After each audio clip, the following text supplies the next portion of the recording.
all kinds of great merchandise from our favorite CHWA stars.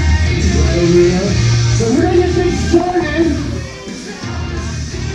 Someone has something on his mind, so let's bring it out. He is the undisputed CHWA champion, the anomaly, IP Mason.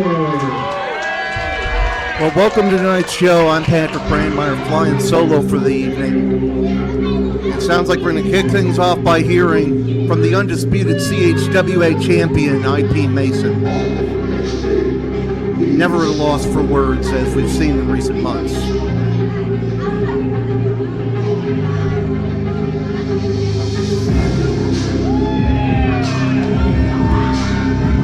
Accompanied by the man on fire, Kai Phoenix.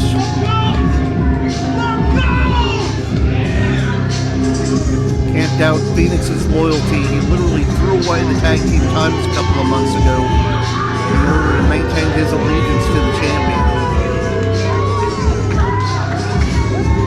We'll see what IP Mason has to say in just a matter of moments.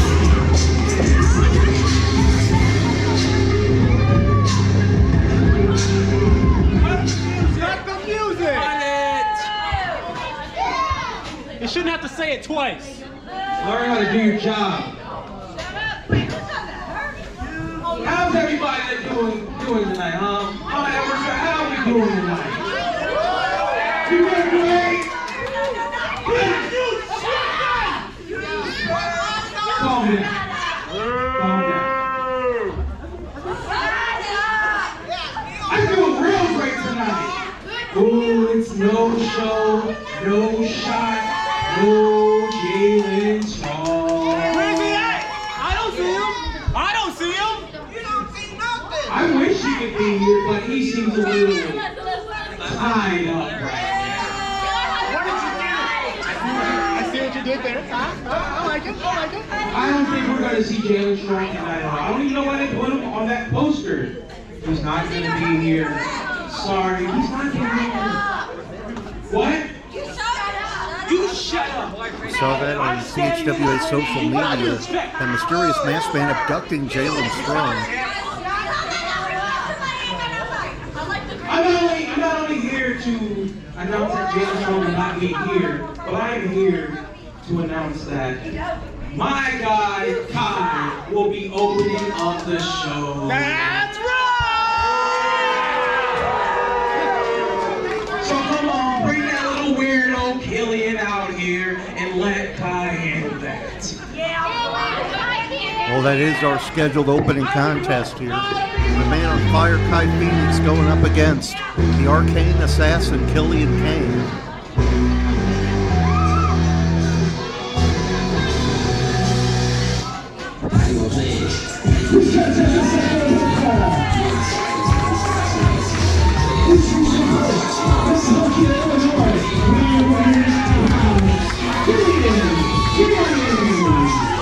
Twice in recent months, Killian came very close to destroying IP Mason.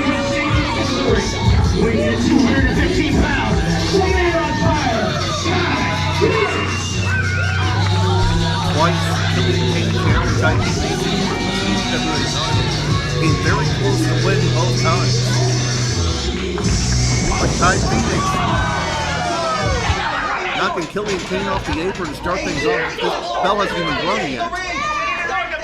Referee's trying to get some order here. Both competitors have to be in the ring before they can officially start the match. But Killian Kayne starting to fire back. Killian Kayne trying to turn the tide here against Kai Phoenix. Once again, this matchup not officially underway yet. IP Mason lurking on the opposite side of the ring, and Kai Phoenix sent face first into the edge of the ring. Once again, Kai Phoenix hits the edge of the ring. Kai Phoenix back in. Once Killian Kayne re-enters the ring. And there we go, bell's gone, we are underway. Nice standing axe kick there by Killian Kayne. Now looking for the opening. Maneuvers through the ropes. Oh, but a yank of the hair sends him down to the mat. But Killian Kayne gets right back up. Huge discus clothesline. That could be it right there, and only a count of 1. You gotta wonder if IP Mason sees Killian Kayne as a potential future threat to that championship, and he's sending his guy Kai Phoenix out to do a little damage, put him in there as kind of a stumbling block before he can get back to the championship. Kai Phoenix, nice maneuver there, sending Killian Kayne into the turnbuckles. Now just a boot choke in the corner by the man on fire. I mean, I mentioned it a moment ago, but whatever IP Mason has over Kai Phoenix, it was enough for Kai Phoenix to throw away being a tag team champion with Nabi Kai a couple of months ago. And only time will tell whether his loyalty will come into question once again. I don't think it's going to happen anytime soon. Kai Phoenix with a slight size advantage here. I say Killian Kayne's a little bit faster. Another big clothesline into the corner. Kai Phoenix picking him up. Nice suplex.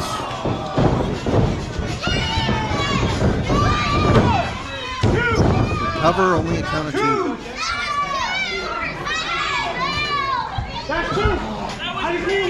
Kai Phoenix looking very confident here at this stage of the contest. He's got a little bit of insurance on the outside, of course. Killian Kayne, big swing and a miss. Uranagi into the backbreaker. And then a choke slam. Great combination of moves there. Kai Phoenix goes for the cover, hooks the leg, and gets a count of 2. No, no, no, no, no! Don't do that! I'm having a good match! And Kai now getting in the face of our official here. Both of these competitors very young in the business. Kai Phoenix making his in-ring debut just earlier this year. And you gotta think that a rookie mistake like that may potentially cost Kai Phoenix in this matchup. And right now, he is taking his eyes off his opponent, flexing for the fans. In the meantime, Killian Kayne starting to get back up. It's over right here! Kai Phoenix locking him in the good old camel clutch. Contested submission maneuver. This will dish out a lot of pain to the neck, the back, as well as keep the faster man grounded. You hear the fans starting to get behind Killian Kayne, trying to encourage him to get out of this move. IP Mason trying to show stuff, but a nice counter move there by Killian Kayne. Now staring each other down from across the ring. Phoenix runs into the boot.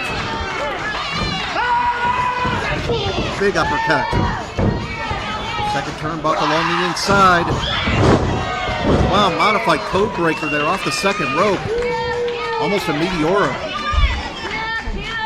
Now both men are down. Come on, Kai, get up! And IP Mason very nervous on the outside here. He's got a full plate this evening. Not just being in the corner of Kai Phoenix, he's got a title defense later tonight against Angelo Grimsely.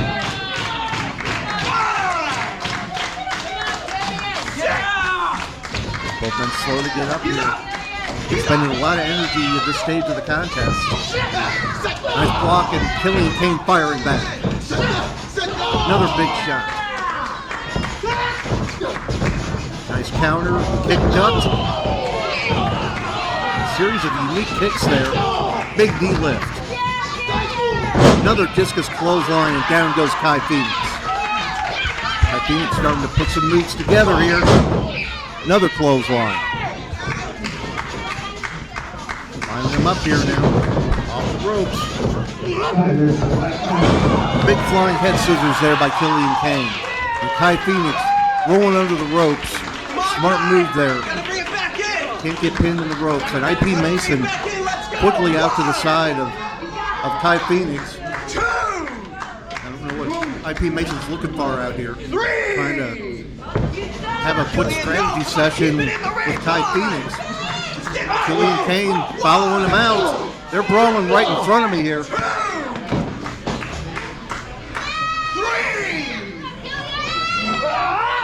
And Killian Kayne hits the ring post.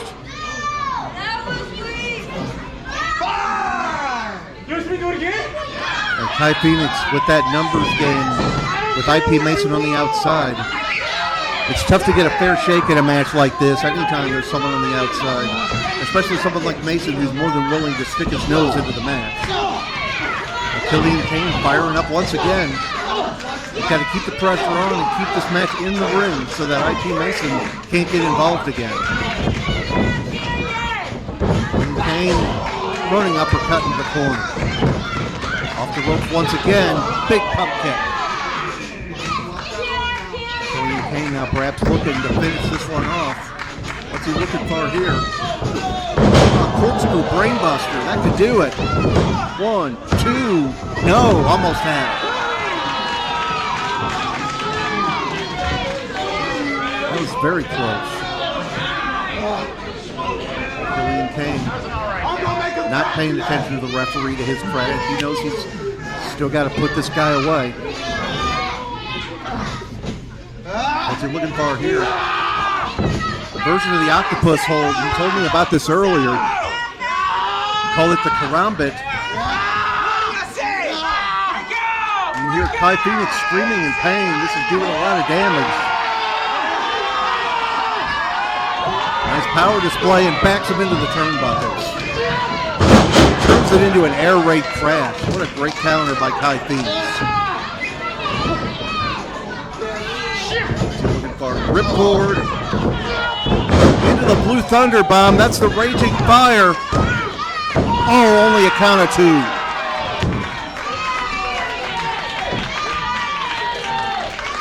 And these guys bringing out the big guns at this point in the matchup. What's it going to take to put one of these young competitors away? We're seeing a great look at the future of independent wrestling here in the Midwest. These two young men only a couple of years into their in-ring careers. And now Kai Phoenix putting the bad mouth of Killian Kayne slap to the face. The Phoenix is gonna fly. Second rope. But Killian Kayne rolls through. He's got a hold of that arm. Oh, he's got it. Armbar with the head scissors. And that's it. He tapped out. That is the karambit that he told me about earlier.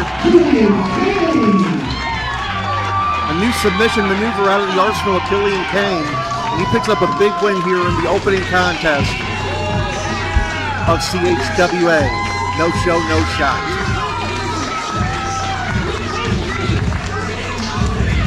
You see IP Mason beside himself at ringside. Kai Phoenix still favoring that arm.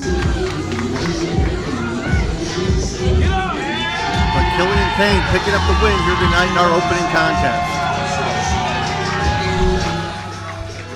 Kai Phoenix leaving to fight another day. IP Mason, will see him a little later tonight. Killian Kayne celebrating his victory. And that's just the beginning of our action here tonight. We got a lot coming to you. We got several championships on the line. And we are looking forward to the 2-night annual extravaganza, John Holt Yo, coming up in early October here at the Sports Academy in Glen Carbon. Next contest is set for one fall.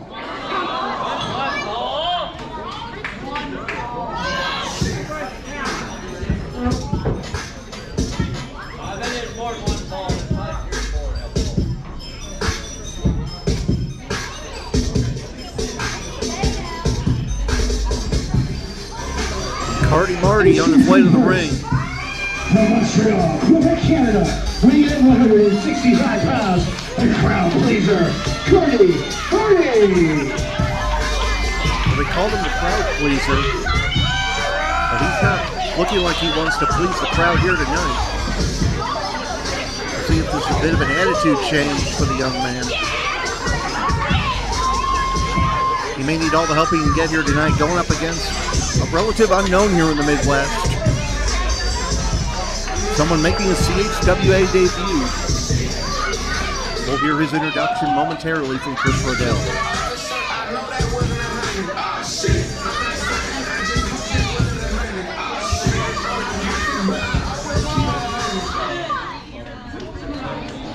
You know what time it is?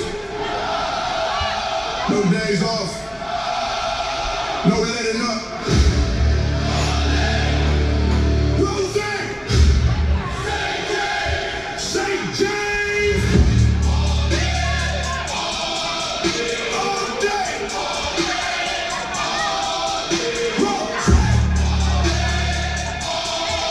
St. James!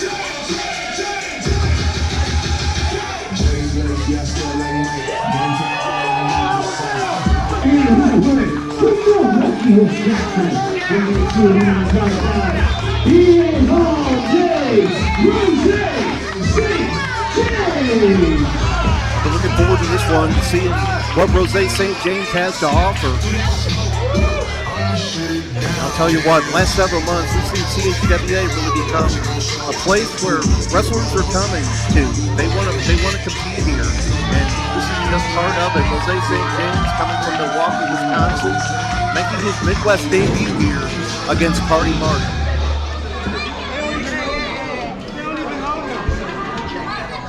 It'll be an interesting contest. I'm familiar with Karti Marti, of course. Ro-Zay, this will be my first time seeing him.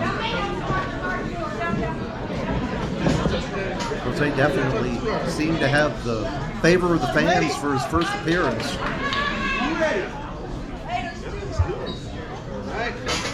Ring that bell. Bell's going and we are underway. Karti Marti taking a sweet time here.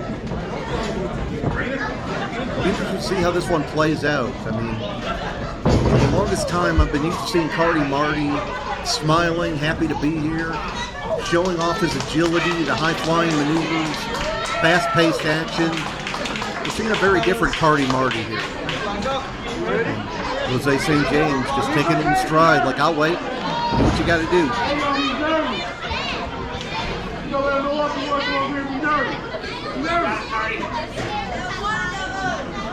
No contact thus far. Now we have the lock up in the middle of the ring. Looks like Ro-Zay may have a slight edge in size and power here. Karti Marti with the arm wringer into the hammer lock. See what kind of technical chops these guys have. Nice maneuver there by Ro-Zay, and reverses the arm wringer. Karti Marti looks like going to the eyes here to get out of this. And a slap to the face. I'll tell you what, this is not the Karti Marti I saw when he first debuted here in the Midwest. He's held championships in other companies in the area, but perhaps a little frustrated that the singles gold has not come his way thus far. Oh, what a shoulder tackle.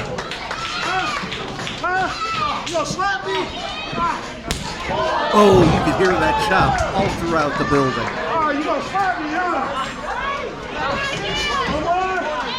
Ro-Zay St. James asking the crowd if they want to see another chop. Oh, once again. And thus far, Ro-Zay St. James making a great accounting of himself in his CHWA debut. Oh, chop to the back. A kick into the knee drop. Great combination of moves there. Only a count of one. Karti Marti very resilient. Let's bring it back in the ring, all right? Let's go. Come on, back in the ring. Go get this work. Ro-Zay joking about the long run he had to make to get here. Come on, three. And once again, Karti Marti trying to stall him out.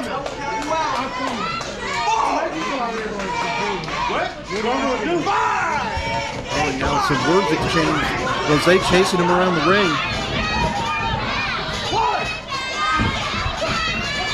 Marti trying for the cheap shot, but Ro-Zay returns fire.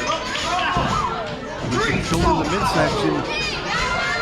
Nice kick there by Marti. Drop kick right to the back. Awkward landing there for Ro-Zay St. James. And only a count of 2. Marti getting in the face of the officials. It's going to be a long night for our officials, I would imagine. Once again, I'm still not used to seeing Karti Marti with this kind of attitude and this kind of approach to a match. I mean, only a new nickname, first of all. That's kind of false advertising at this point. They're just choking him on the middle rope. He knows he's got till the count of 5 to break before he gets disqualified.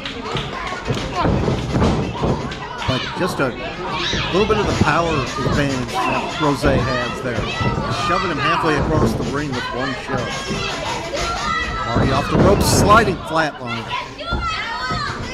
Nicely executed. The cover. Whoa, that was close. The referee's in a better position than any of us to see if the shoulders are up. Karti was looking to take advantage, but a jawbreaker there by Ro-Zay St. James. Oh, Matrix dodge there by Karti Marti. Got the backcracker. That could do it. 1, 2, no. Almost had it.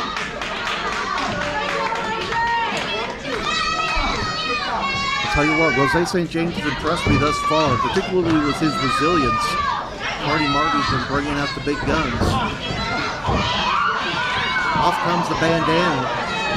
You don't touch another man's bandana, I'm sorry.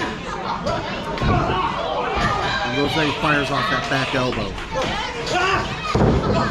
Clothesline ducked. Big high kick there by Karti Marti. What's he looking for? Slice bread number 2 perhaps? No, into the bulldog. Shades of Spike Dudley almost. 1, 2, no.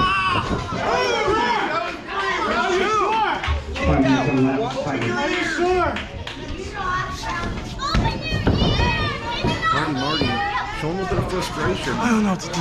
He probably thought that the new guy to the area might be a walk in the park. Oh, what a Uranagi out of the corner there by St. James.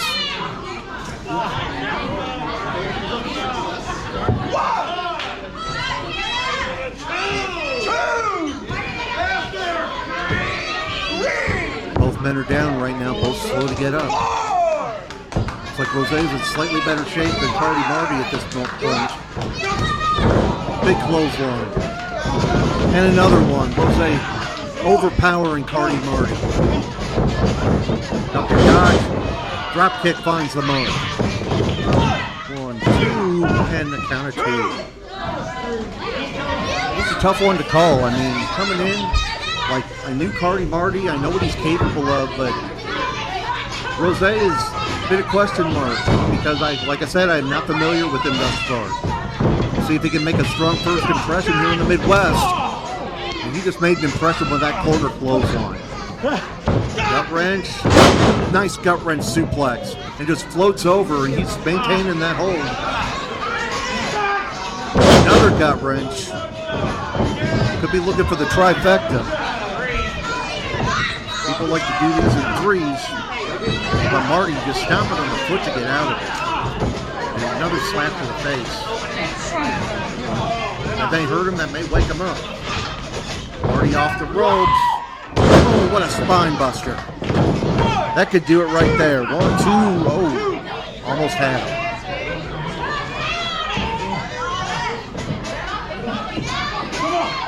Ro-Zay fired up here. He's got things going his way.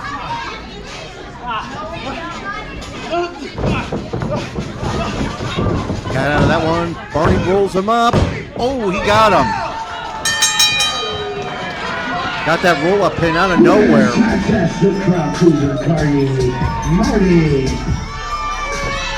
Caught him off guard there with that schoolboy. Just barely held him down to the 3 count to pick up the win.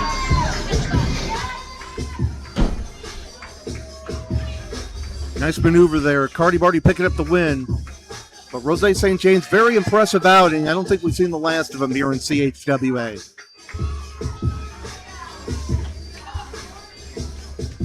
More great action on the way.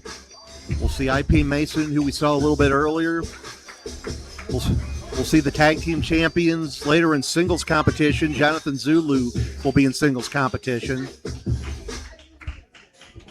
The international title, Shylo Knights will be defending against Jackal.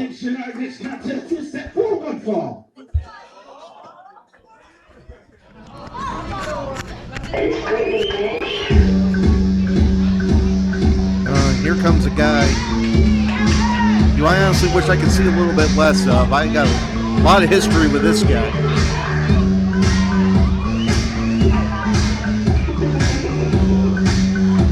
This is the guy that got me into independent wrestling. Look at this guy.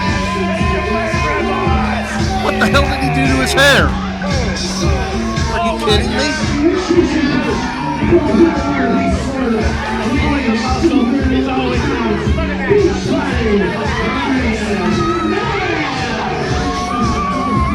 I'm not speechless very often, but I think right now I am.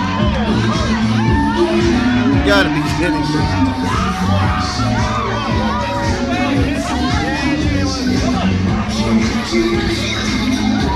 At any rate, Ryan Ash making his way to the ring. Late addition to the card here tonight. This gentleman's held championships in other companies in the Midwest, and we don't need to see that on camera. That's why it's back on me. And we don't get to see that either. Not the kind of floss you find in the medicine cabinet.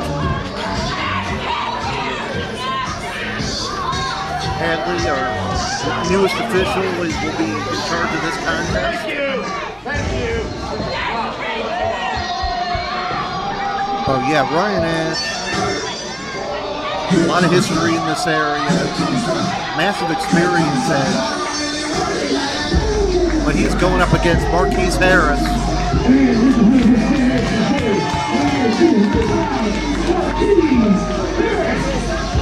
Marquis, a big football fan. Don't know if he follows the Battlehawks or maybe the Chiefs. Hard to say, but he's going into a tough matchup here. Like I said, massive experience edge on the part of Ryan Ash.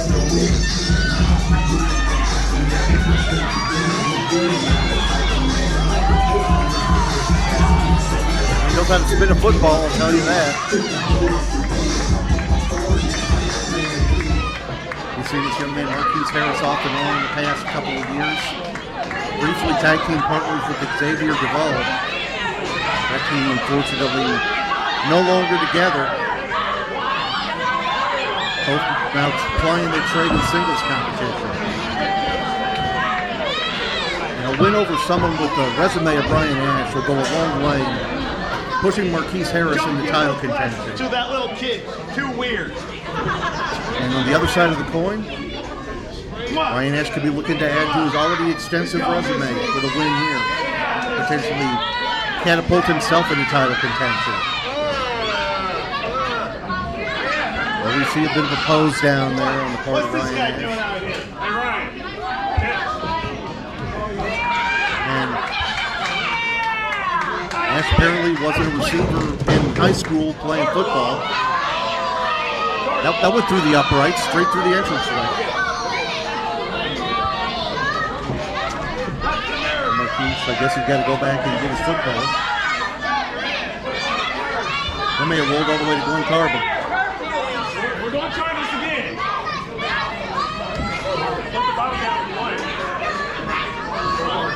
I don't know if he's been trying to get in the head of the veteran here, and nice catch there.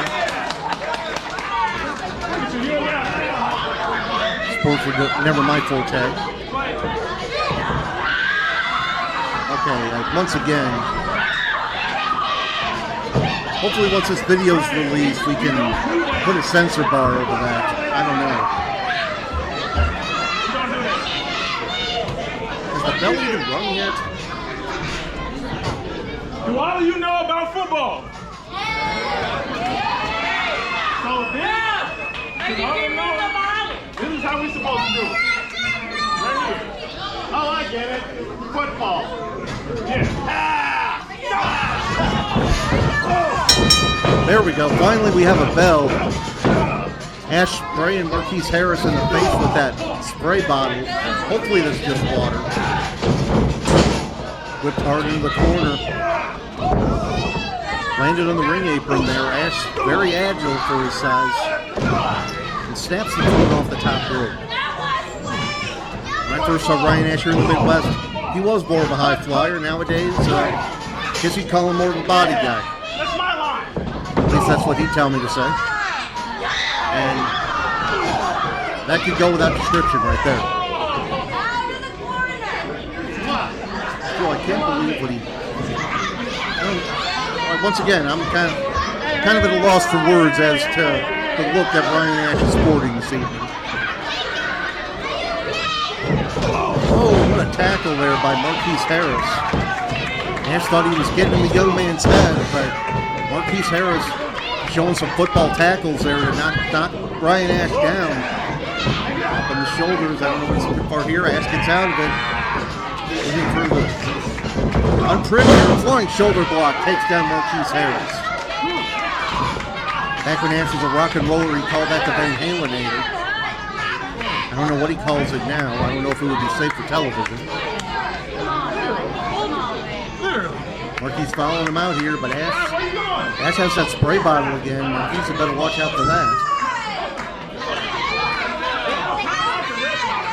Marquis spins him around, and once again, water sprayed in the eyes. Referee's discretion as far as calling for a disqualification there. Referee's going to let it go. And Marquis Harris runs into the ring, run into the ring post by Ryan Ash.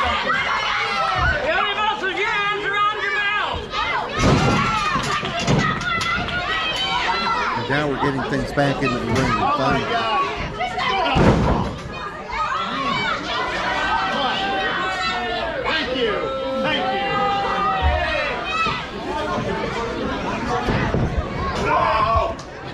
Big body slam there by Ryan. Showing off the guns. Nice knee drop. Arrogant cover. He's not going to beat him that way.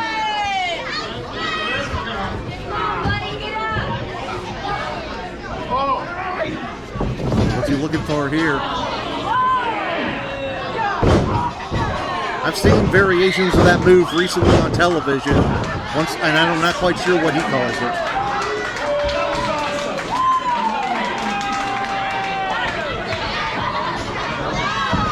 Now maintaining the head scissors. That allows him to get in his posing, I suppose. Marquis Harris in a lot of trouble here. He's a long way from the ropes. Ryan Ash has positioned himself between the opponent and the ropes. You cannot get a break that easily. Did somebody say California surfer? Now Ash going to do a little bit of surfing on the back of Marquis Harris. He calls himself a beach body, Ryan Ash. Oh yeah, that's bad guy stuff. Bad guy stuff. That's me. I don't know what happened to this guy. Returning from rock and roll sensation to beach body, but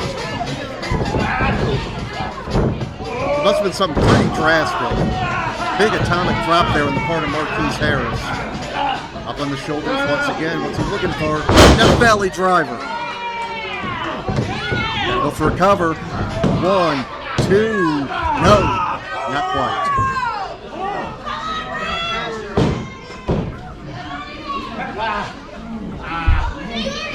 Marquis slow to follow up here. He's got to stay on. Someone with the experience edge of Ryan Ash. You let him get his wits back together. He'll make you pay for it. However, I think of him as an individual, I would never discredit him as a wrestler. Small package. Got a counter 2 out of it.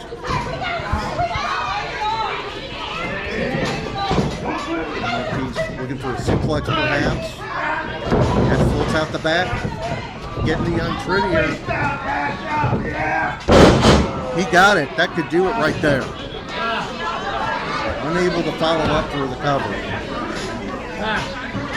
That's it. He's done. No more screw Ash saying around. it's over. He should probably cover him if that's what he thinks. Uh-oh. You can see the beach body elbow here in a moment.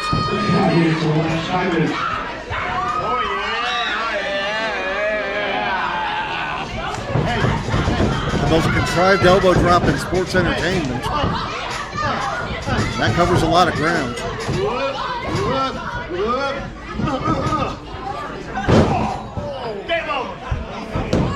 And only a count of one after all of that.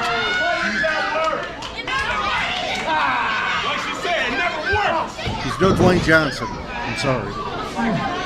He might tell you different. Now, Ash going back to his literal bag of tricks here. I don't know what else he's got in there. He's done. I'm a little scared to find out. Now he's just bringing the whole bag in. Potentially use the weapon. The referee trying to stand in his way. No, I want to cheat. I'm trying to cheat. Well, the referee confiscating that bag. Come on, I really want to use that. Trying to hand it off to the ring announcer. Oh, just a kick right to the lower abdomen, I'd say.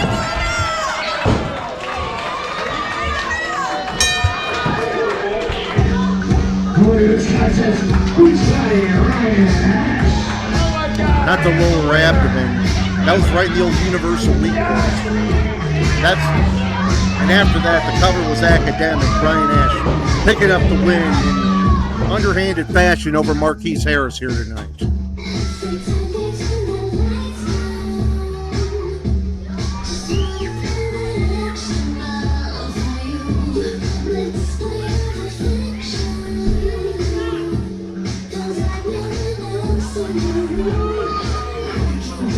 I don't know what to tell you, folks. Ryan Ash picking up the win, and we'll see if that can move him up into title contention, which is a scary thought, but we'll see how it goes. Again, anyone who's followed Midwest Independent Wrestling for any length of time knows what this guy's capable of beyond the odd ring attire, the beach towels, the pink. I've never lost. I am the greatest man alive. You may have heard that over my mic. Calling himself the greatest man alive. Wait a minute. Sadie's wife in the ring here. Now, normally I come out here and I talk great about somebody and I say nice stuff and I say thanks for being here and all that kind of stuff. But it seems some idiot recently got on the little Facebook machine and decided he was going to call me out. Knowing that I don't do this anymore. So, Ro-Zay, get your Sadie ass out here! Yeah, we've seen that on social media in recent weeks. Ramsey Rancid trying to call out Satan Blaze. There is the Oracle of the Hourglass. Satan Blaze has been retired for quite some time.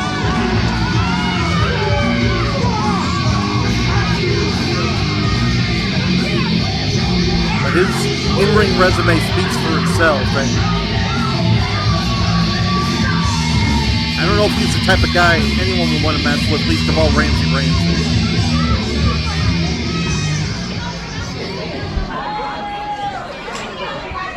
Tight to see him red.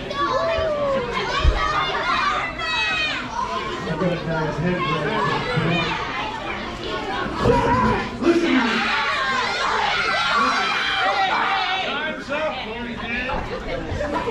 You called on me to join you in the Sands Commanded and all that kind of garbage. There's nobody in this area that made a better lifetime out of the mind games than I did. But I'm telling you, I'm done. I haven't opened that bag since September. And I don't plan on opening it. The neck is trashed. The knees are gone. I'm in the Hall of Fame I've got nothing left to prove. And frankly, you don't deserve it. No, he does not. No, you don't. Sadie likes. Are you hearing? I don't deserve it! I don't deserve it! The fans demand it! You don't deserve nothing yet! Shut up! I don't have to say anything, you're saying it for me. Every time you come out here and they start chanting, Sandy, Sandy, Sandy, Sandy,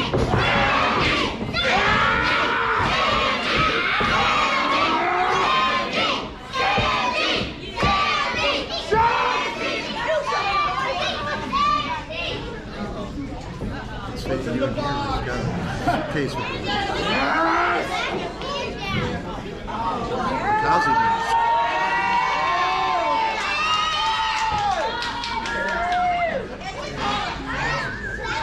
This sat on display at the St. Louis Independent Wrestling Hall of Fame ceremony last month. And I was proud to look over at this retired item sitting on the table. And that's where it's going to stay. No! No! Well, look at you. You've become quite the symbol of CHWA, haven't you, Sadie Ways? A familiar face, a familiar smile. It's not who you really are. Who is he really? So the Sands say, Tell me. the Sands shut your mouth. The Sands say, you have a choice to make. You can stay retired. Stay the happy old man. Go ahead, Sadie. Wave to the people. Tell them have a great night. Or you can move into what you truly are. Don the mask. Embrace the Sands, Marti. We are who we choose to be. I suggest you choose wisely. You're either with us or you're against us. I know you've heard that before. But I'm telling you now, and I'm telling you to listen closely. We offer you an opportunity. An opportunity and another chance to destroy everyone. What's it gonna be? Sadie? Or the wind of destruction, Marti!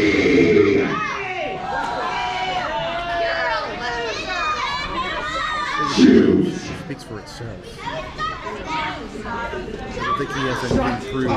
Ramsey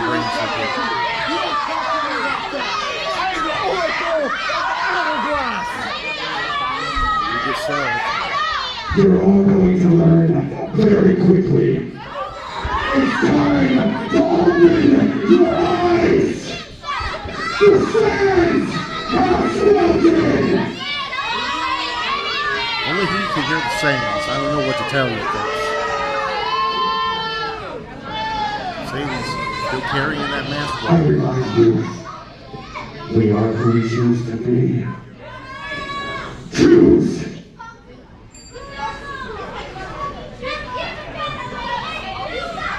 Sadie got a lot on his mind here today. Sands have spoken. Ramsey Rancid. He's got a 3 Stages of Hell match later tonight with Alexis Valentine. You gotta wonder where his head's at. I don't think Rams really wants to go down that road, but we'll see what's going to happen.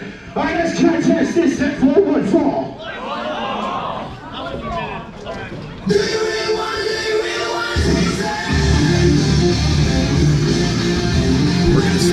singles contest here between members of two of the top tag teams here in CHWA.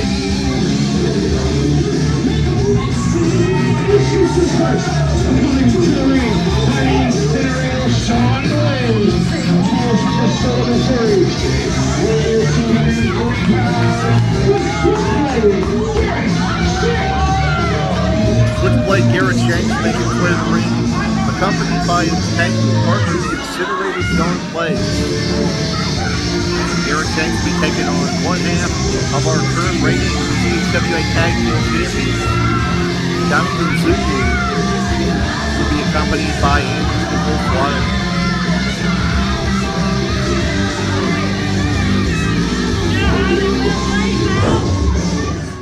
And as is tradition, they're not making a lot of friends here at ringside.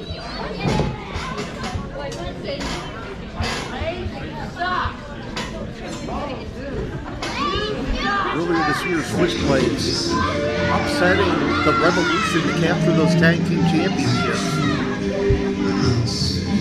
Their reign was short-lived.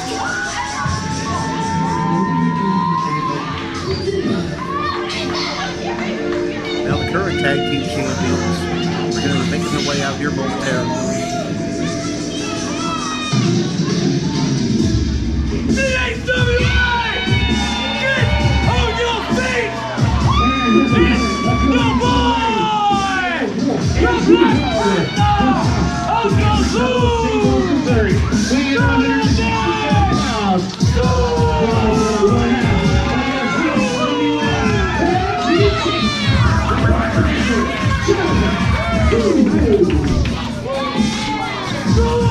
Both of our tag team champions very well decorated, not just here, but in other parts of the Midwest. Zulu made a name for himself as a bit of an Iron Man and continued the Hill Rumble in the past couple of years. In this matchup, he's giving up a lot of height and size to Switchblade Garrett Shanks. Zulu's used to going in there with the odds against him.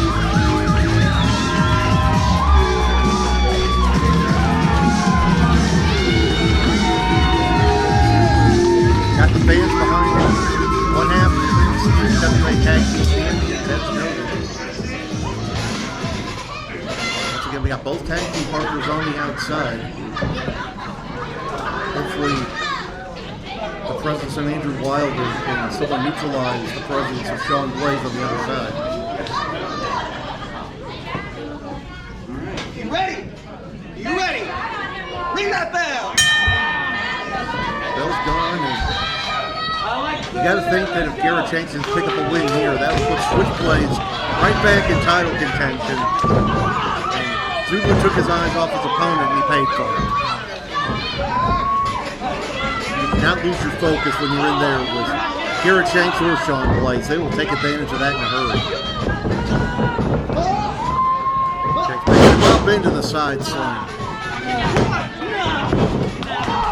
Zulu cannot go toe-to-toe with Garrett Shanks or try to match him in power.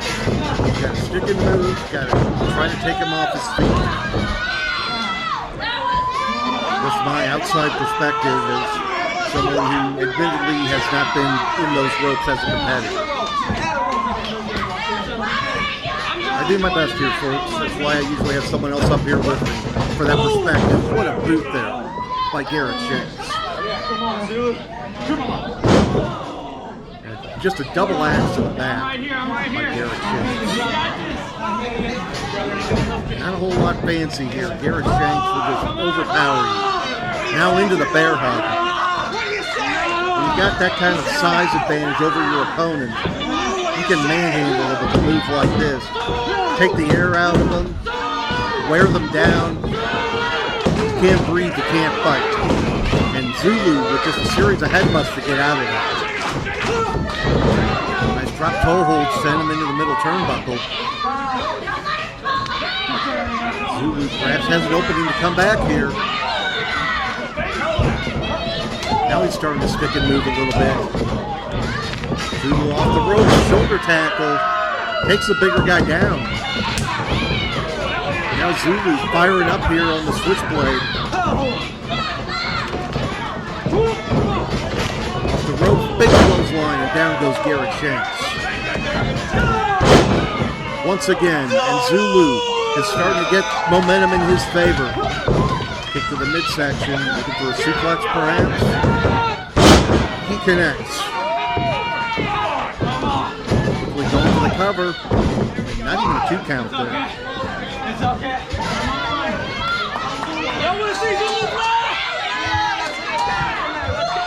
Zulu going to the top.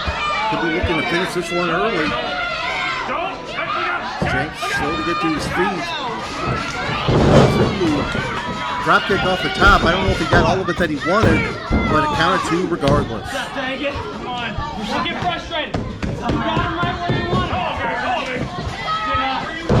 Now Zulu could be lining up for that pump kick that he's used to win a lot of matches.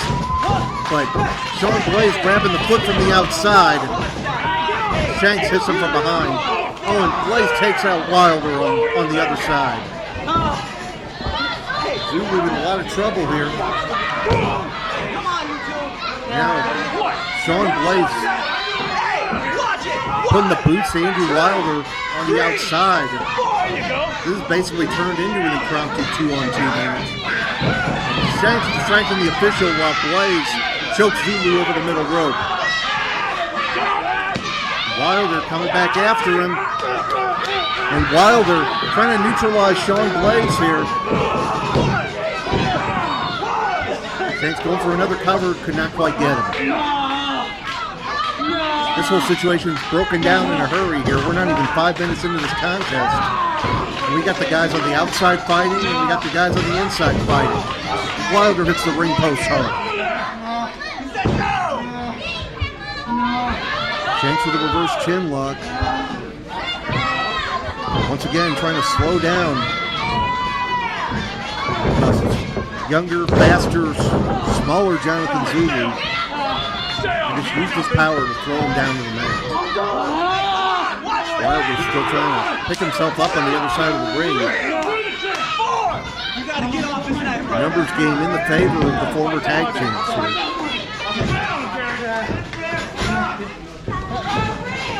STL Connections had a lot of momentum in recent months, not just here, but in other companies in the Midwest. They've been racking up the gold. Wilder trying to give him some words of encouragement to his tag team partner. Shanks relentless right now. Just a huge feel across the ring.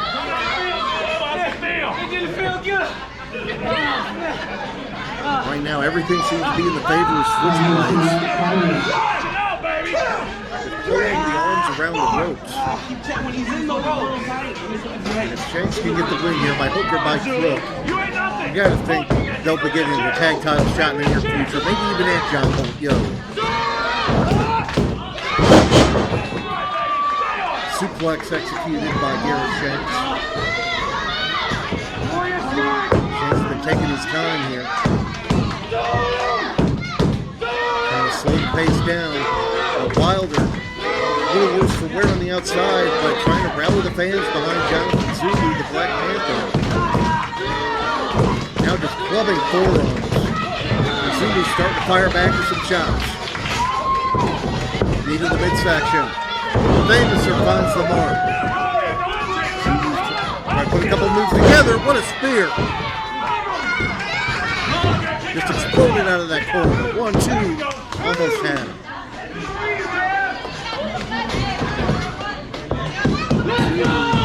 Ref looking to go to the top once again.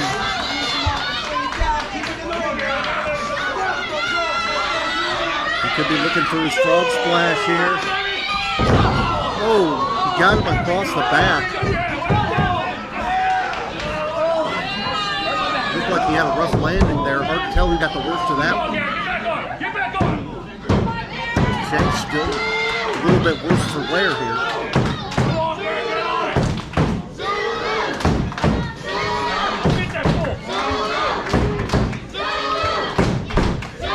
Shanks looking like he's in better shape right now.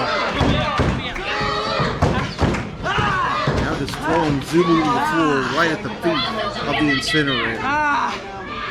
gotta bring it back. Let's go. Referee's keeping an eye on things right now, but and Blaze really risking disqualification here of his tag team partner. And the referee's attention diverted, allowing Blaze to get some shots in on Zulu. And once again, Wilder going after Blaze. Referee lost control of this one a long time ago. Blaze just grinding Wilder against that ring post. Now a version of a camel clutch by Blaze.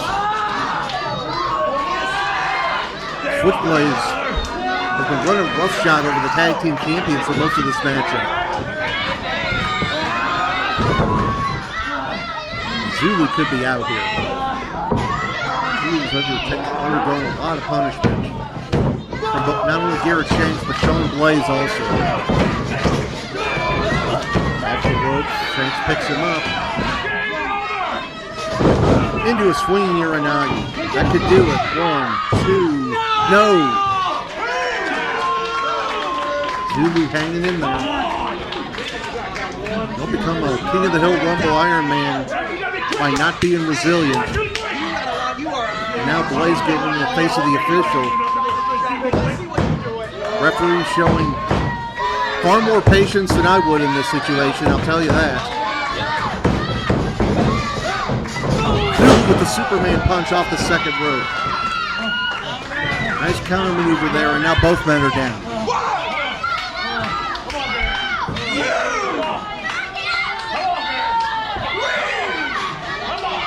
And this time Wilder strikes first on Shanks on the outside. Oh, and Wilder lured him in and Blaze hit the ring post. But Wilder, he's in trouble here. Blaze again into the ring post. And now perhaps the odds are a little bit more even for Johnathon Zulu, with Blaze taken out of the equation. Looking for the big chop, and he hits it. Another chop. Zulu starting to put things together here.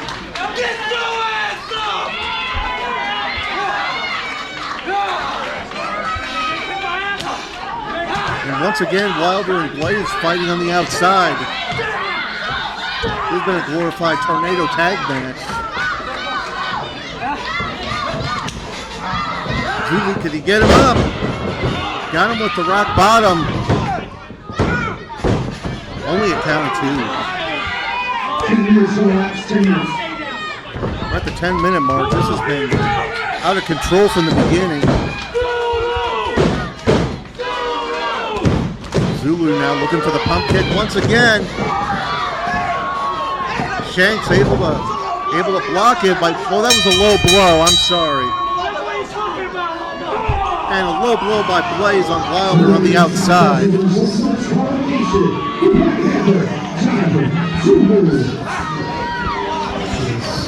They were breaking the rules throughout this matchup. Finally, the referee had just had enough. Switchblade looking to deliver scorched edge to Zulu here.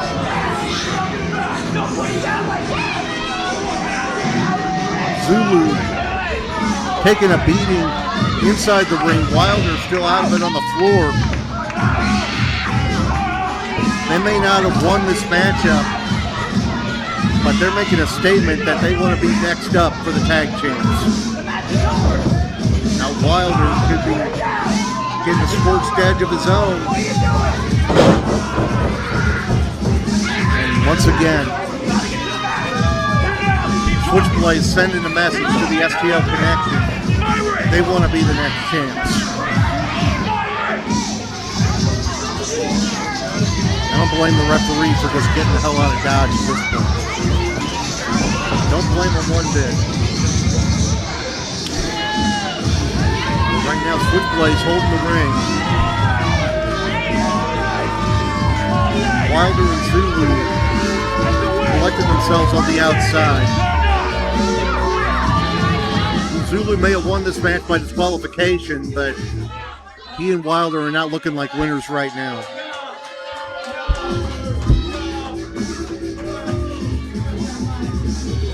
Zulu asking for the mic here. I don't know about the rest of you, but I've had about enough of these two.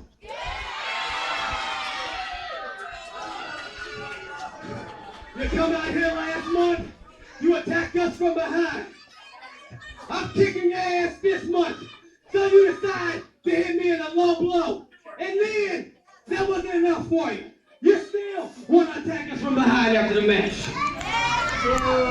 So, it looks like you two are desperate for a shot at the CHWA Tag Team Championships.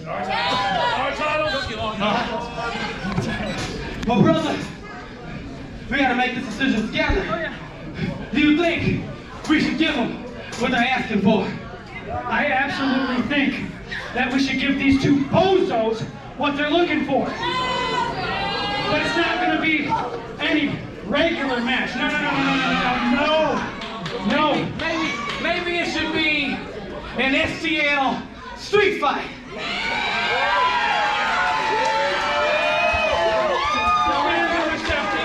They like a street fight, okay. I'm thinking something that I have some experience in. You see, these guys want to lower the bar, so how about we set that bar even higher and harder for them to try and take what they claim to be theirs. I like the way you're thinking. I'm thinking you're gonna have to climb the ladder of success if you want those titles. So, gentlemen, what do you say? John Holt, yo, STL Connection, Switchblades, ladder match. Wilder answered to a ladder match. Coming up with John Holt, yo. With the tag titles on the line. Then, gentlemen, the only thing left for you to do, you want to hit him with a Zulu, is be prepared! STL Connection has thrown down the challenge to Switchblades for a ladder match. Coming up at John Holt, yo.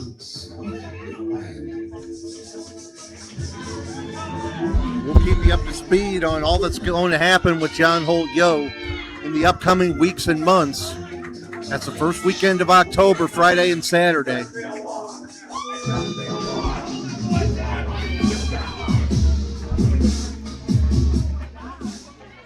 And this match was out of control from the get-go, folks, and at this point you might as well throw the rule book out the window. And that sounds like it's exactly what's going to happen. Coming up at John Holt, yo, when these two teams face each other in a ladder match. One fall and score the CHWA International Championship. Well, this will be an interesting one.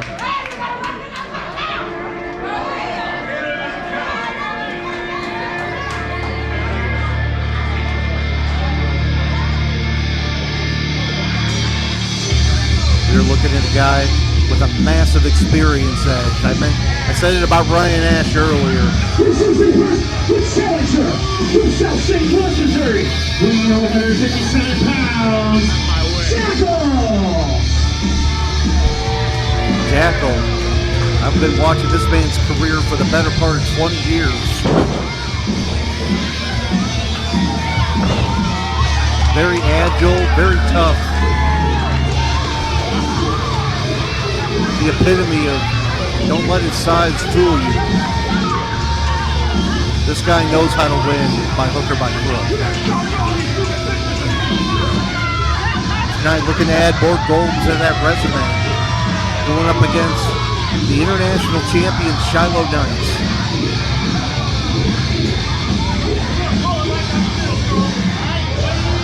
Jackal trying to intimidate our new official handler.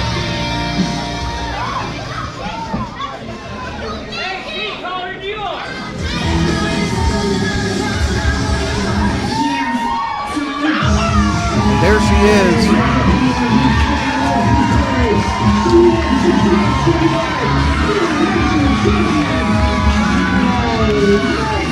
Listen to that ovation for Shylo Knights.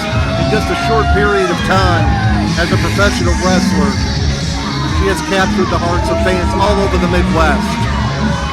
And she's captured some gold on top of that. Defeating IP Mason a couple of months ago, ending his record-setting international title reign.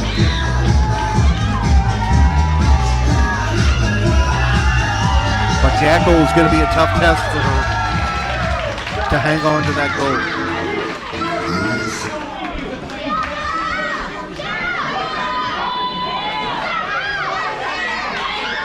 Jackal taking sweet time on the outside. Making friends and influencing people from the other side of the guardrail. Excuse me! Excuse me! I'm in charge here. Jackal saying he's the one in charge. I don't know about that. Number one, Shylo Knights is the champion. Number two, it's our official Hadley who's in charge of the action.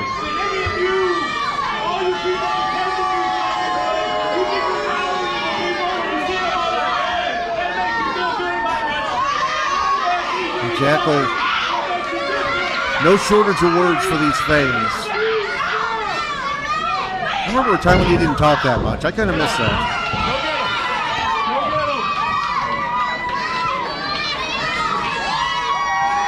And Shylo getting a slightly better response from the fans compared to Jackal.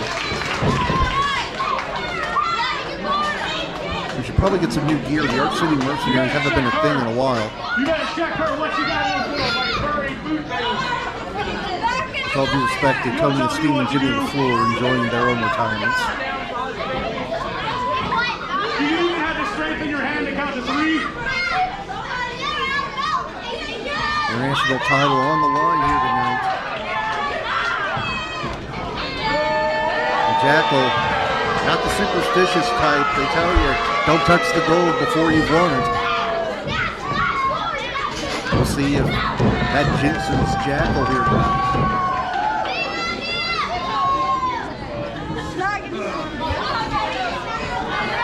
I was born ready. 2 belts. Bell's gone and the International Championship is on the line. Oh, congratulations. You clearly deserve them. Yes. Yeah. All right. Jackal laid the bad mouth on Shylo here.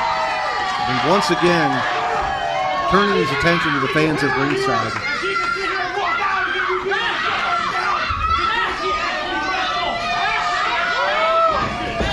Let's go. It's called wrestling. If Jackal can wrestle as well as he can talk, he'd have all the gold. And he's a pretty damn good wrestler to begin with. Waist lock, reversals into the headlock by Shylo Knights. Jackal quick roll up, only a 1 count. What? It's called wrestling, baby. A little mark of the experience difference. Jackal going for the win when he has a chance. Jackal now getting the side headlock. Roll up of her own, gets a 2 count out of it. And Jackal going to regroup on the outside. Dude, you're the cameraman. You're not supposed to comment on shit. Jackal critiquing Billy, our ringside camera guy. Man of many hats, besides that. But at any rate, Jackal now offering the Greco-Roman knuckle lock with Shylo Knights. He will test his strength. This one's tough to call.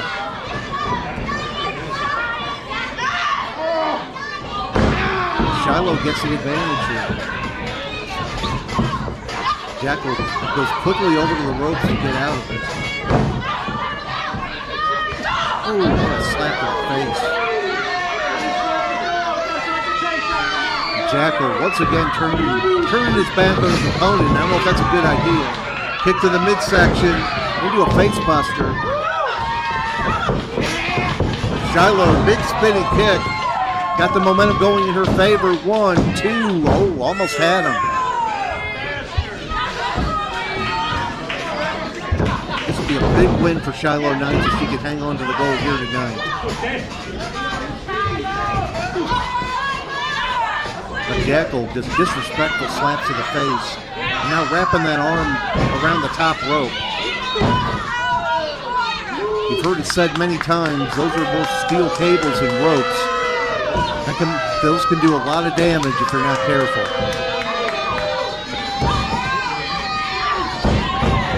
Jackal laying some forearms in, Shylo responding in kind. Shylo going right after him. Laying in those forearms in the near corner of the ring.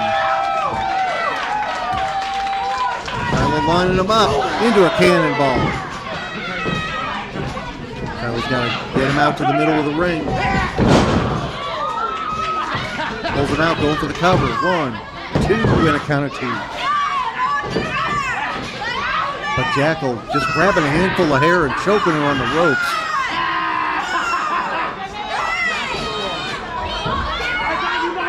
Jackal breaks a 3, but he's still got a hold of that hair.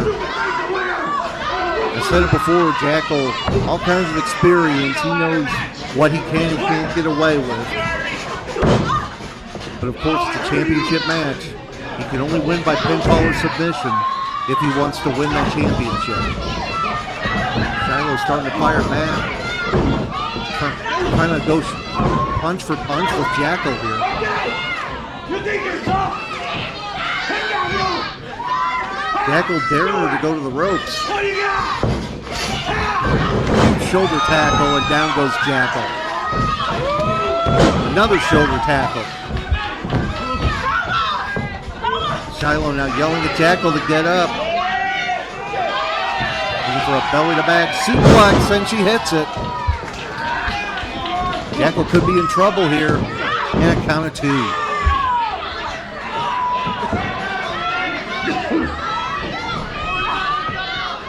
Shylo's taken a lot of punishment in this match, as has Jackal, in just a short period of time. And Jackal, relentless in there. We've seen him many times in the past. Former light heavyweight champion in Gateway Championship Wrestling. He's held tag titles and other singles titles around the Midwest. Now trying to keep her grounded with that reverse chin lock. We all know that Shylo Knights can take to the air. Likes to finish opponents off with that moonsault. Jackal making sure she can't get up those ropes in order to hit that maneuver. Shylo trying to fight her way out of this.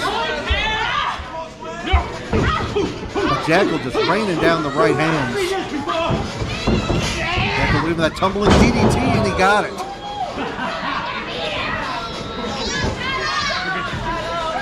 This could be it. Only a count of 2. Jackal again laying the bad mouth on our official. Splash. 1, 2. Jackal is not giving Shylo Knights any room to breathe here. But Shylo's starting to fire up here. What a forearm shot. Shylo's got to stay on him if she wants to win this. Knife edge chop in the corner.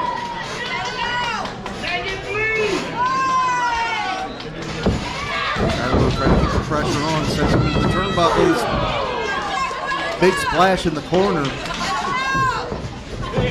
Sending him across again. Could be looking for the same thing. And Jackal saw it coming, got out of the way. Just a straight kick to the midsection. Jackal putting the boots to Shylo Knights in the corner here. Now just choking her with that boot. Referee warning him. If he gets disqualified, he can't win that championship. Jackal now just a straight forearm. Shylo trying to shake out the cobwebs. Snapmare, and once again in the reverse chin lock.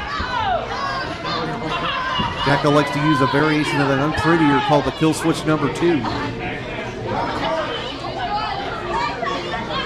If he can connect with that, we will see a new international champion here tonight. Shylo fighting a way out of this, though. Shylo setting Jackal up in the ropes. Spinning kick missed this time. Duck to the clothesline. Oh, what a kick. She got him with that one. 1, 2, no. Only 2. That was a close one.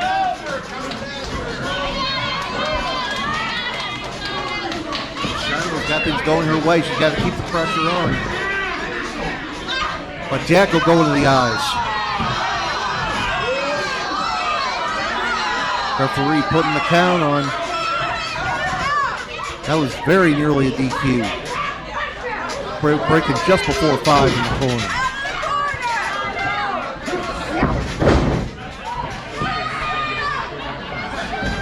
Snap there. Not sure what Jackal's got in mind here.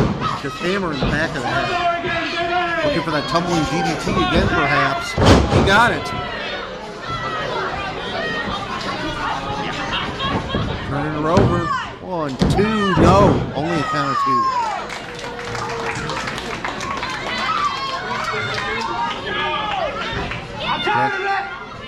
Jackal's got to keep the pressure on if he wants to win this. Both of these competitors, that's their best chance.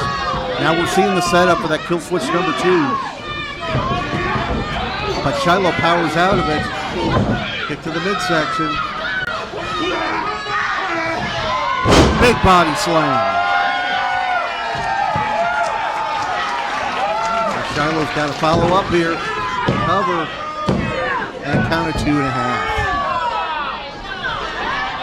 Getting close to the 10-minute mark of this one.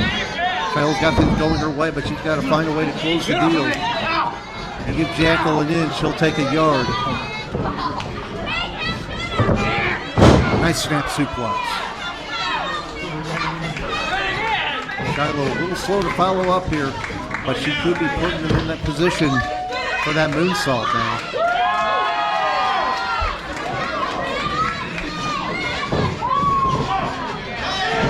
Lion Salt finds the mark. 1, 2, no. So close. Fans saying it was 3, but that was very close. Leg drop. Shylo's got to find some way to put away Jackal. Now positioning him. Could be going all the way to the top now. Second turnbuckle. Can she hit the moonsault from here? She hits it. 1, 2. It's over.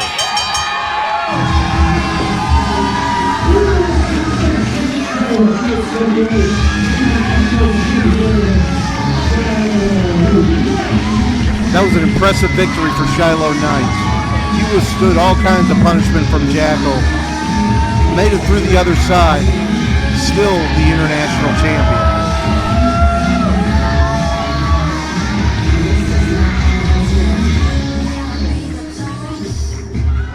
Jackal a little worse for wear in the middle of the ring here. He thought he had this one well in hand. Shylo able to avoid the setup to that kill switch number 2, and that may have made the difference.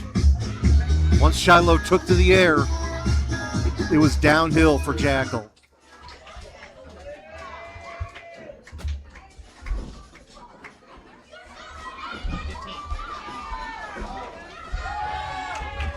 And we're at the midway. We're going to take us a short intermission, so make sure you head over, get yourself some merchandise, get yourself something to eat, something to drink, and we will be back in about 15 minutes. We're at the midway portion of the program. We will take a quick break, and we will be right back with more CHWA action. What is going on, CHWA Nation? This is ring announcer Dilly here. Wanted to come to you guys with a little bit of an announcement. So something that we've been kind of working on behind the scenes and getting ready for you guys, because we have been getting people asking, where can we get things like this CHWA shirt? CHWA, and on the back it says For Life. A lot of people always ask, they want a shirt, but they can never really get it at our shows. We just haven't had the proper run to get that all taken care of. But that all changes today. As of today, and has been for a couple weeks to our Facebook people, we officially have a merch store.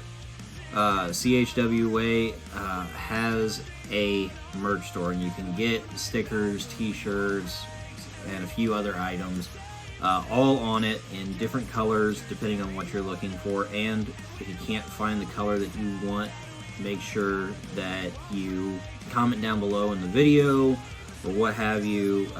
Reach out to us and tell us, hey, we want, you know, say CHWA with the 4 Life in, you know, blue. If you want a different color or shirt or something, just let us know. Figure out a way to get a hold of us. The easiest way to do that.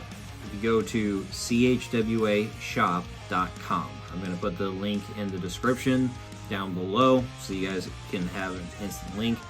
But yeah, so we have a merch shop, and it's live. Good stuff on there. You can get a shirt kind of like this classic CHWA logo with the classic 4 Life on the back, but then you can also get our new logo on a wide variety of colors. The CHWA with the H being in the gradient rainbow. Go check out chwashop.com. Get you some merch. Anything that you do helps support us, and we appreciate you guys greatly. So until next time, we will see you all on the next one. This is Ring Announcer Dilly, and I am out.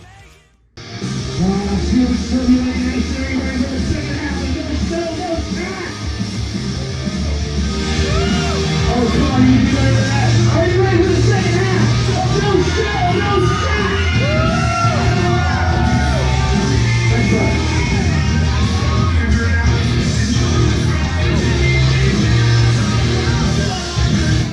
All right, our next contest is the Trial of the Sands 3 Stages of Hell match. You have to win 2 stages to win this match. The first stage is a regular wrestling match. The second stage is a submission match. And if a third stage is needed, it will be conducted as a strap match.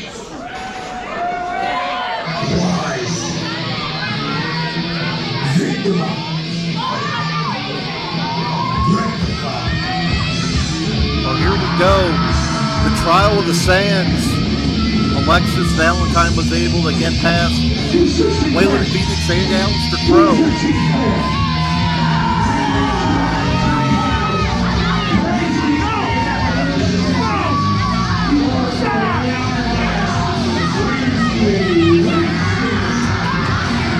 Then won the tag match a couple of months ago. Here tonight, it'll finally be Alexis Valentine. One-on-one with Rancid. No Waylon Phoenix on the outside. No Alistair Crow on the outside. It'll be one-on-one, hopefully, here tonight.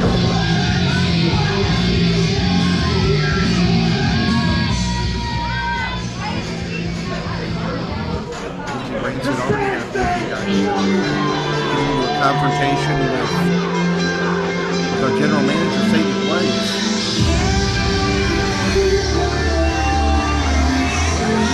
Here comes the Then Patel, Alexis Valentine. We're ready, no show, no shot, 3 stages of hell. Coming to you straight out of Studio 54.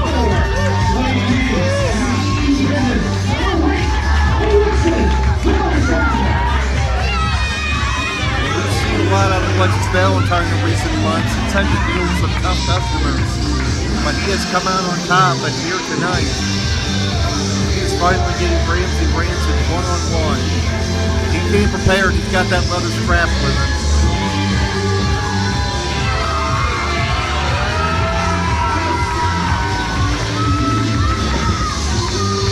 In the battle with the Fan versus the Hourglass.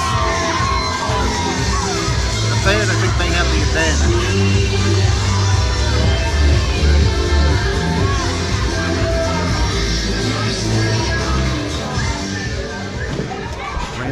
handing off the hourglass to what he calls the seer of the sands, if I'm not mistaken. Alright, the first fall of this 3 stages hell match will be a standard 1-fall matchup under regular wrestling rules. The second fall can only be won by submission. Are you ready? I've been waiting already. Are you ready? Let's start the first stage. And if the third fall is necessary, if one wrestler does not win 2 straight, it will go to a leather strap. And Rancid, we've already seen him put roadblock after roadblock in front of Alexis Valentine. He wants no part of dealing with Alexis Valentine straight up. Rancid getting back into the ring. Trying to drop the elbow as he re-enters, but Alexis saw that one coming. Big swing, big block. Belt clapper. Alexis Valentine coming in. Gets him with the neck breaker. Going for the quick cover. And the count of 2 early on. Once again, regular wrestling rules in this fall. It might be a good strategy to go for a quick one to save yourself for those later, more punishing stages of this matchup. Alexis now hammering away on Ramsey in the corner, but Ramsey, great maneuver there, pulling him down face first into the turnbuckle. And that time, throwing him shoulder first into the turnbuckle. Rancid could be planning ahead on that one. If he can damage the arm, he can perhaps get a submission out of it in the second fall. So starting to fire back even as Rancid goes after that arm. Waist lock by Rancid reversed. Referee trapped in the corner and a mule kick by Rancid. Pulls him up. And that's the first fall. Right on the first stage is Rancid. This is stage 2 is a submission match. The only way to win is by submission. Well, from here on out, it's essentially no countouts, no disqualifications. There could have been a disqualification for the low blow in that first fall, but not from here on out. These guys can use whatever tactics they want. The only rule in this one is you got to win by submission. I'll be interested to see what these 2 guys pull out. I don't recall them getting a lot of submission victories, and Rancid there going for a cover, momentarily forgetting what the stipulation is for this fall. And as I suspected, he's going after that arm. Rancid. Alexis escapes. Now he's going after the arm of Rancid. Alexis told me about a submission maneuver he was working on. We'll see if that comes into play later on.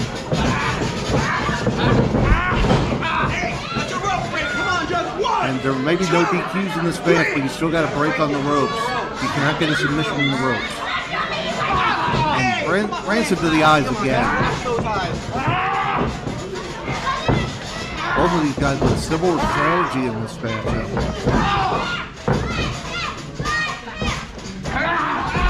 Rancid now going to the hammer lock. He's taking out the man. He could potentially turn that into a Kimura. Alexis going to the ropes. Nice move, able to use the ropes to reverse that hold.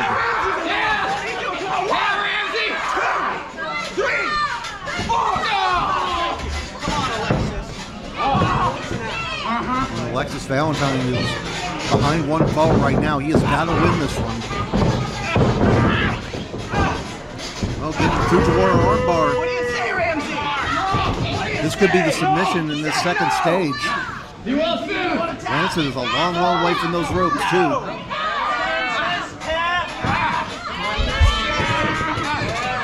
Rancid able to get his feet to the ropes. That's impressive ring presence. He being able to reach the ropes even though they were behind him. Both of these guys. Please! Not long into this matchup, are feeling the effects. Now you're Each one of them. Now an apology. We could be friends! Each one of them What? having done I don't damage to think the other's so. arm. I got plenty of friends. But Rancid once again using the mind games, pulling Valentine into the turnbuckles. And that's been the MO of this guy, Rancid. He'll hide behind Waylon. He'll hide behind Aleister Crow. And he'll use whatever he can in order to get a victory. Once again, we're seeing again, pump handle bomb, nicely executed. Into a disarmer, armbar submission. He's got that in deep, and that's the submission right there. 1-1, baby. The winner of the 1-1 series is Alexis Valentine. And now the third and final stage is a strap match. Both men will be connected to the leather strap by the wrist. Rancid taking his sweet time on the outside. That arm is hurting. And Rancid does not want to be attached to that strap. Show some gumption. He's got nowhere to run once that strap is fastened around his wrist. Ref, what's taking so long? Get it on.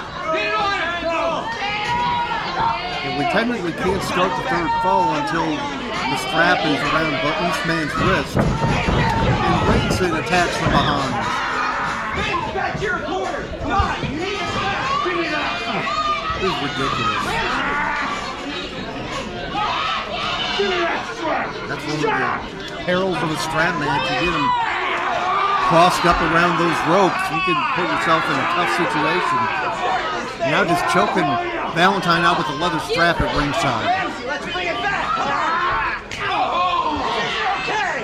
Ramsey Rancid never at a loss for words. We heard that earlier this year when he came very close to capturing the undisputed CHWA title in that championship scramble match.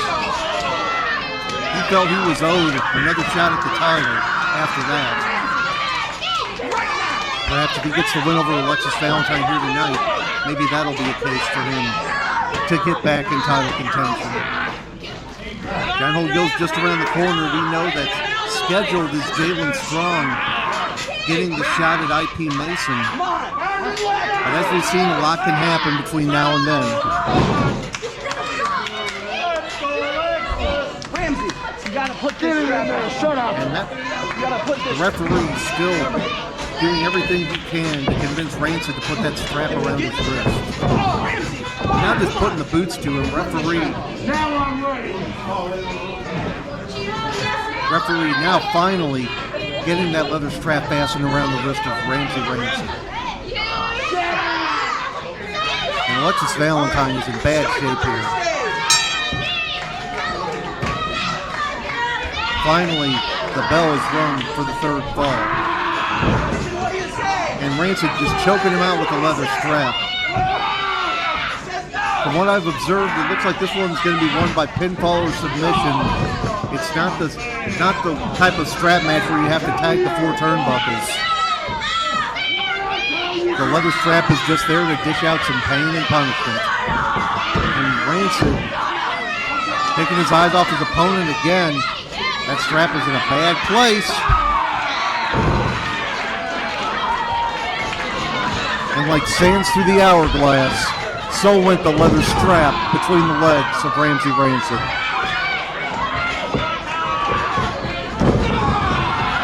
He's going to be singing a little higher in the shower tomorrow morning, I believe. Ramsey, get over here! Get over here, and Alexis delivering the clothesline. Another one. But Alexis Valentine's finally got his hands on Ramsey. Wild swing with the strap. Kick to the midsection. Another one. Thrust to the throat.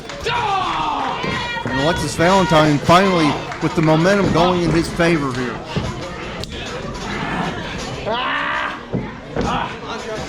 Gonna pull him across those ropes, it looks like. What is Alexis Valentine got in mind here? Now just whipping him across the back with that leather strap. Getting a little bit of payback for those months.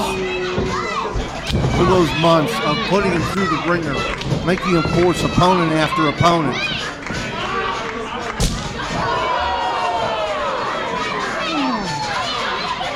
Now, giving a little bit of taste of his own medicine, choking him out with that strap.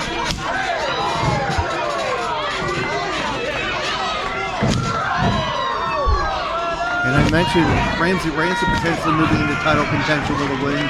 You got to think Alexis Valentine, the former one-up champion, could say the same. It was Rancid who robbed him of his championship opportunity that he got from cashing in the one-up title.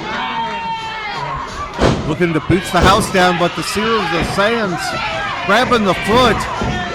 This is basically no DQ, so it's perfectly legal. Rancid now just choking him out with the strap. Eat the feet with an assist from that strap. Oh, come on. That's ridiculous.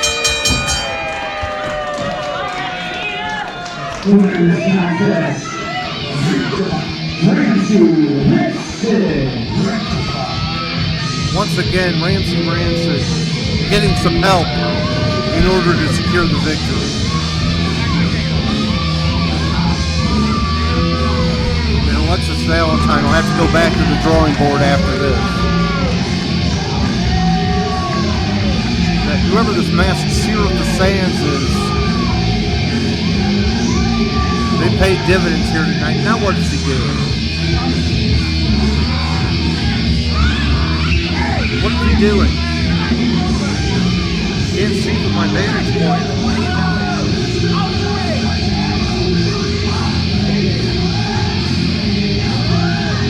Sorry, the camera's on the up. I'm in a bad position to see what's going on. I told you! You came! You're told! But by hook or by crook, Rancid is your winner here tonight.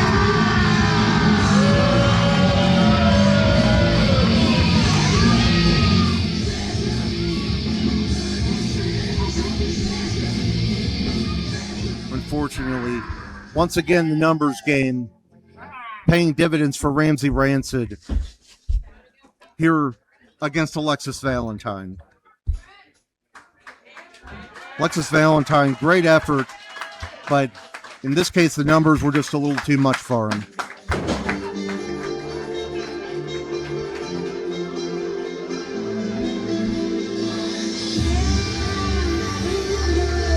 Alexis Valentine getting a great reaction from these fans here. Came up just a little bit short here tonight, but he will have another day. All right, CHWA Nation, our next contest is set for one fall. I've been looking forward to this one, folks. Two of CHWA's founding fathers who have been a part of this promotion since the very beginning. One I know very well, the other I'm just starting to learn a little bit more about this man, Jake Gold. He's going to be coming out here momentarily.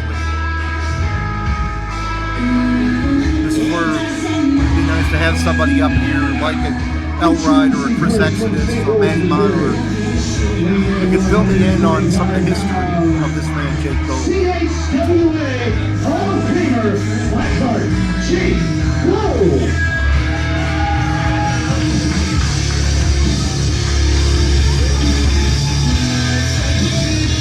Seen him a number of times at previous events, competing in battle royals or special appearances.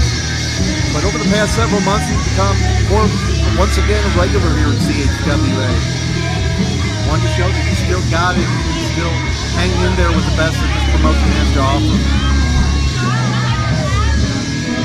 Like I said, people are wanting to come here and wrestle. fans in attendance. You can see wrestlers coming from all over the Midwest, as far away as Milwaukee, to wrestle here at the Cottage Hills Wrestling Alliance.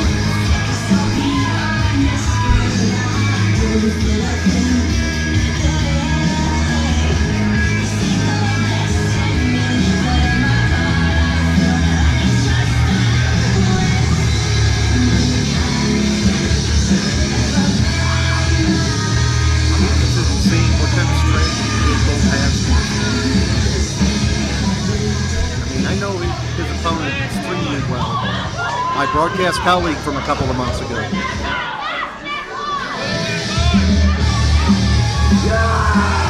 There he is, the Dragonfly, Chris Exodus.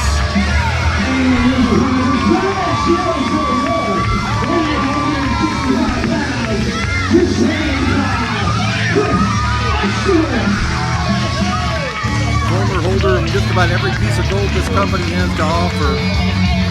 He's starting to make his mark all over the country. Rocky Mountain Pro, OVW, recently making his debut for 01 USA. The wrestling world is starting to learn a little bit about Chris Exodus. It's safe to say there's some bad blood between these two individuals. I can only imagine the history that has gone down between these two individuals over the years. Get your bitch ass in here! Bro, let's get in here now. Come on. You have to bleep a lot of shit, Dilly, because I'm pissed. Jake Gold taking his sweet time on the outside. Once again, bell does not ring until both competitors are in.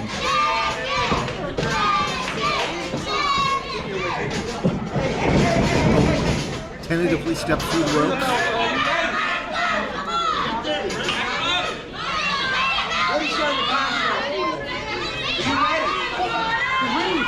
Exodus is itching for a fight here tonight. Let's go.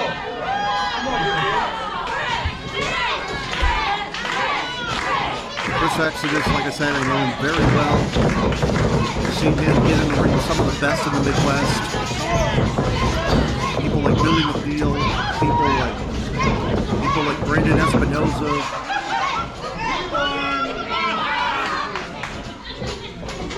And of course, his resume here in CHWA speaks for itself. Whether it's in singles competition or teaming with members of the Dragons Guild like Elride and Angelo Grimsely. Exodus going through a little small joint manipulation. Now just laying in the shots. Chris Exodus is fired up here tonight. Beautiful arm dragon. Jake Gold gonna get a little refuge on the outside.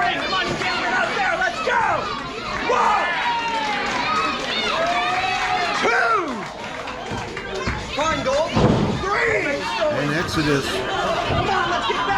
uses these snow angels while he waits for Jake Gold to get back between the ropes. He's a cleaner among the ropes. I've never quite understood that. Anyway. Now Exodus goes out and Gold goes back in. I'm sure Gold is seeing just how much Exodus wants this fight. Making him wait, trying his patience. Exodus knows that Jake Gold is ready to pounce once he gets back in the ring, but Exodus beat him with punch. Nice European uppercut. Drop down into the waistline. Nice leapfrog into the bulldog. Shades of the old Kintaro Crusher by Kenny Omega. Over the past couple of years, Chris Exodus has been learning, adding to his game, fighting a wide variety of opponents. Sweep the leg, Chris. Sweep the leg. Jake Gold starting to look like he's not sure what hit him.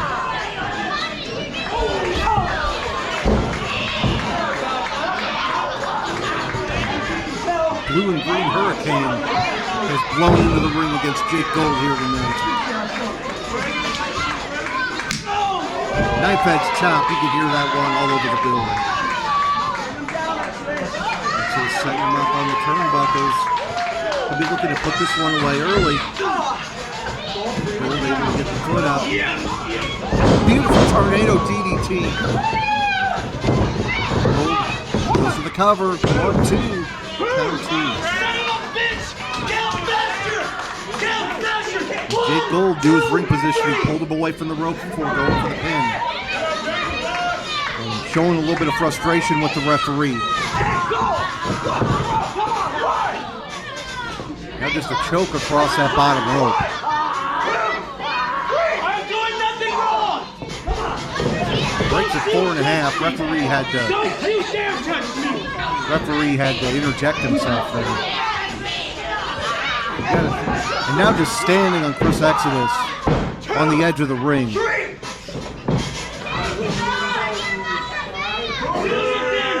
learning quite a bit about Jake Gold in this matchup. And not making many friends at ringside, that's one thing I'm learning. Like a couple of months ago, he was out there in the audience laying the bad mouth on whoever he felt like trashing. Now he's got to get in the ring and back it up. And you got to wonder if that early surge by Chris Exodus burned him out early, but this Exodus still in this fight.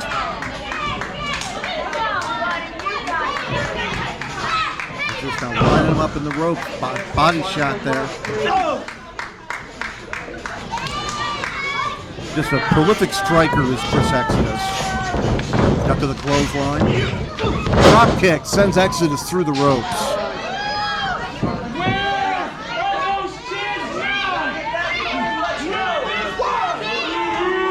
Jake Gold not following up, electing to stay in the ring and once again turn his attention to the fans at ringside. I don't know if I'd mess with that old lady over there. She looks like she's fighting.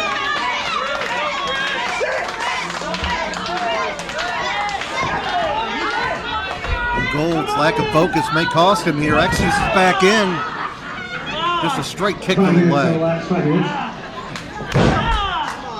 Exodus looks like he's favoring the ribs a little bit.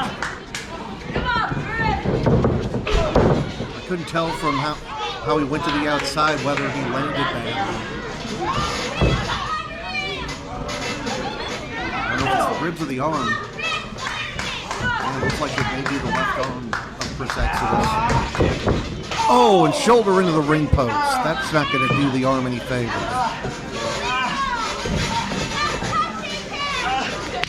Exodus kicked all the way to the outside once again.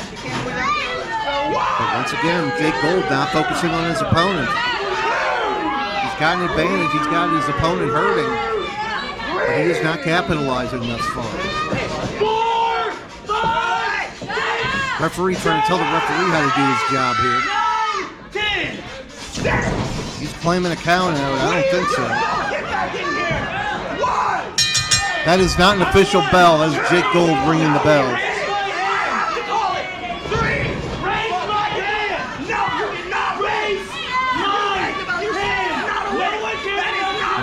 And again, first with the fans, now it's the referee that he's exerting a lot of energy on instead of his opponent. And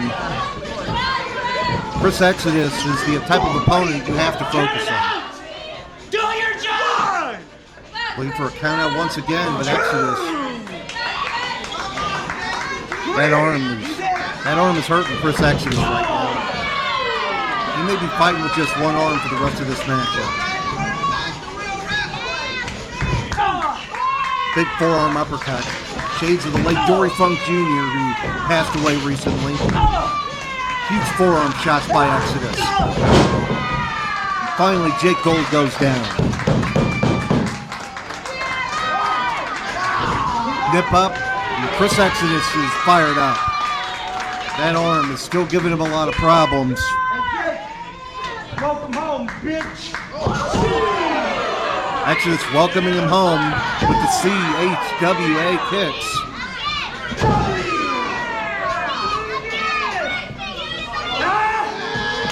And a huge buzzsaw kick.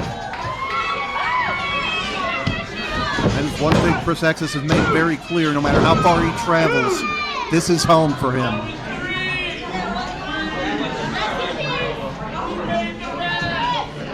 Jake Gold showing some resilience there. I'll give him credit for that. Chris Exodus has a number of different ways he can beat you. Of course, the Starlight Kick is that signature maneuver. Flying elbow into the corner. Exodus perhaps looking for another one, but Gold sidesteps. Snapmare into a kick to the back. Senton finds the mark. Over the foot cover. 2.5.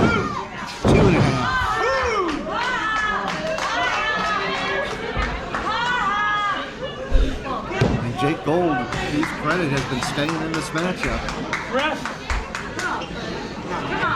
I know you are full of shit, but that was a bullshit. Sorry about the language there, but Jake Gold, in no uncertain terms, complaining about the count.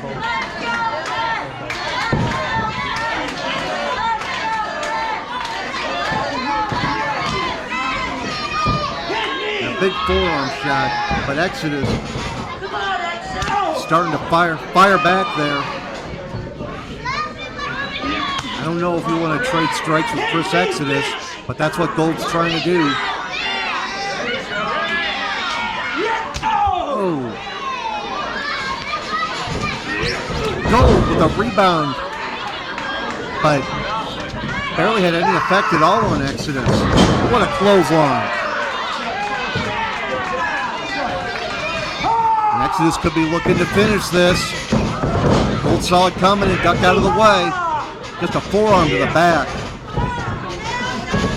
Oh, into the victory roll. European clutch. And Chris Exodus pulling out the win.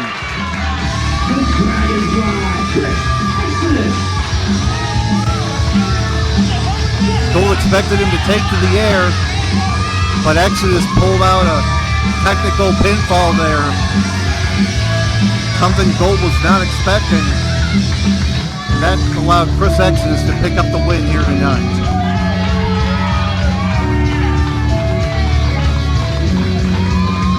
And Jake Gold's frustrations continue here at CHWA, but Chris Exodus picking up a big win. Wait a minute. This one's Rancid is out here. Manhandling the official. Now we got Jake Gold and Rancid putting the boots for Chris Exodus in the ring.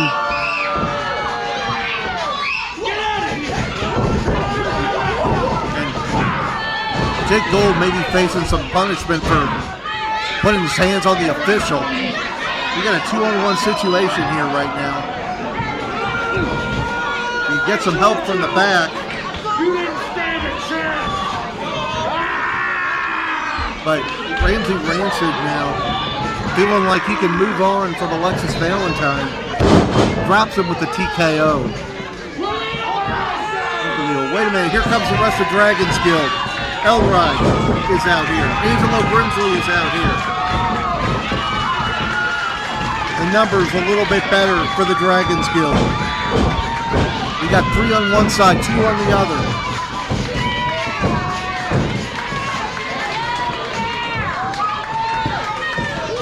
And the Dragons Guild once again backing up Chris Exodus here tonight.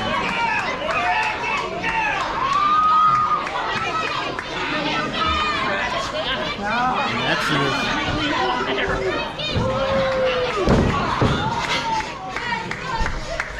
now putting the boots to Rancid, taking out a little bit of frustration on the masked man.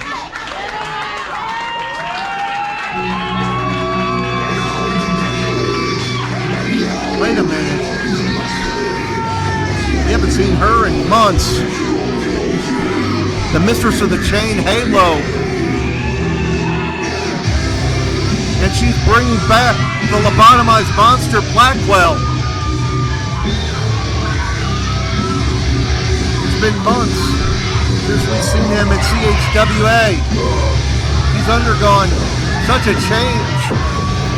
Now all three of Dragon's Guild going after him, but he's just too big and strong for them.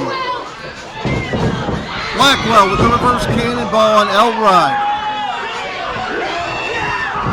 And Exodus going after Blackwell here. Spin kick to the midsection. Looking for Starlight kick.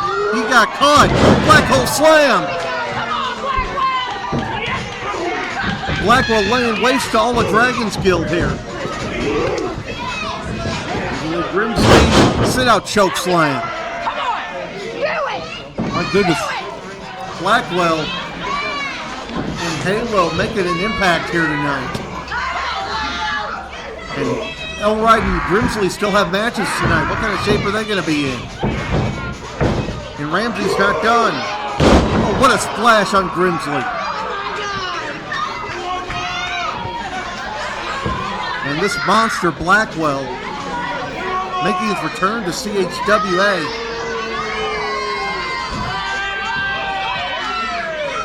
Is he a new member of Malicious Intent? We thought Rancid was dangerous before. With this huge monster on his side, perhaps even Jake Gold. General Manager Sadie Blaze trying to help Chris Exodus up to his feet. Right in front of us here. We saw earlier the kind of bad blood between Sadie Blaze and Ramsey Rancid. And the General Manager's headaches may have just gotten a little bit worse.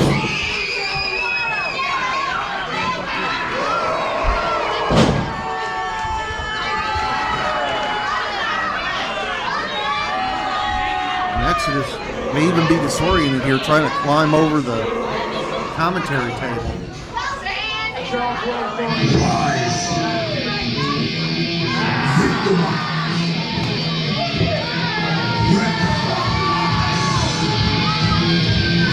My goodness. Hey, Blackwell, you smell just as bad as I remember. I'm talking about Halo. Now, to the monster, that being Jake Gold, I won, haha. But obviously you guys have the high ground. But Blackwell's, Ramsey, Goldie, Waylon, Crow, wherever you fat boys are out, I'm sure you meatballs are listening. The first weekend of October is a show you know real well, boy. John Holt. Yo!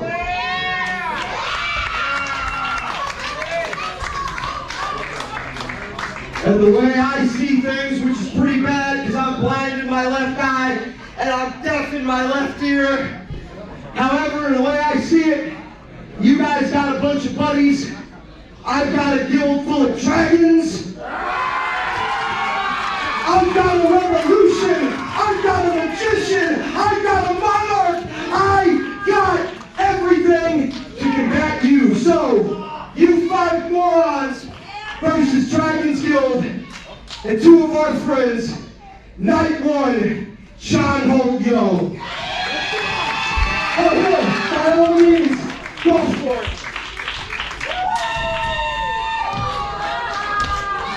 Sounds like a challenge for 5-on-5. I don't need it! You want a battle? You want a war? I John Holt Yo! Sounds like 5-on-5 for John Holt Yo. It's settled. John Holt Yo 12. And from what Chris Exodus was saying, I think I may have an idea of the partners he's thinking about. But we'll have to wait for John Holt Yo to find out for sure.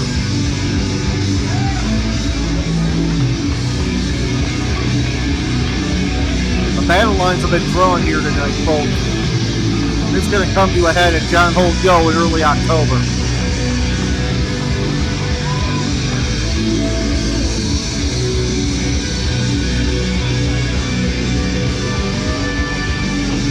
I'll tell you what.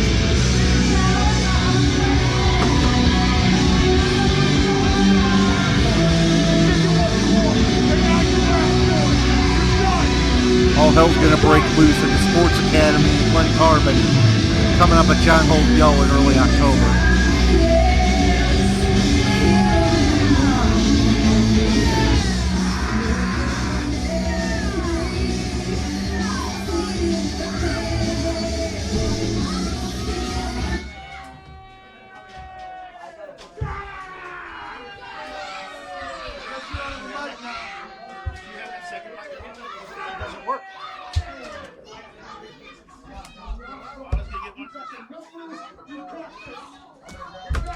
And we're still restoring order here.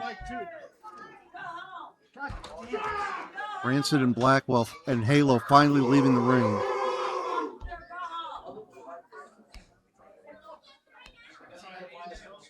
Once we finally get some order restored, we're going to get things going here once again. We still have a couple of matches left to go, including the CHWA Undisputed Championship on the line.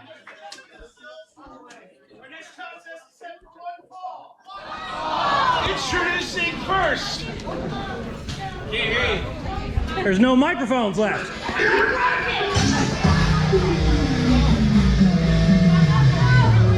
Unfortunately, you saw the microphone, unfortunately, out of commission for the rest of the match.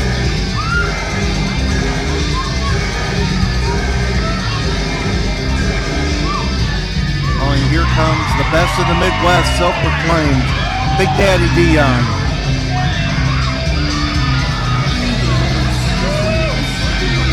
Going to be going up against Elroy, who, as you just saw, is a little worse for wear this evening after falling at the hands of the monster Blackwell.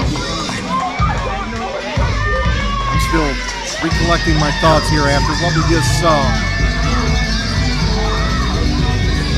Ramsey Rancid not only has Waylon and Alistair Crow on his side, but now Jake Gold and the lobotomized monster Blackwell, along with Halo.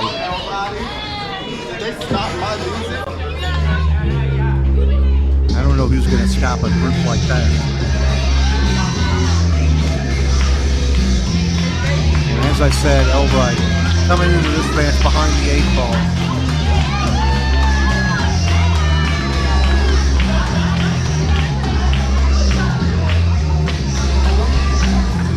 Here he is, Elroy making his way out here. Not his usual fired up self. After Blackwell laid him out a little earlier.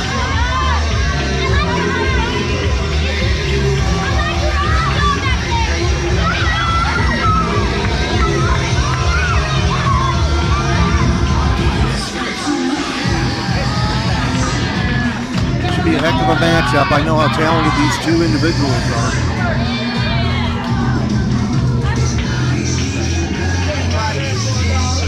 Elroy, former undisputed CHWA champion. Big Daddy Dion has held gold all over the place.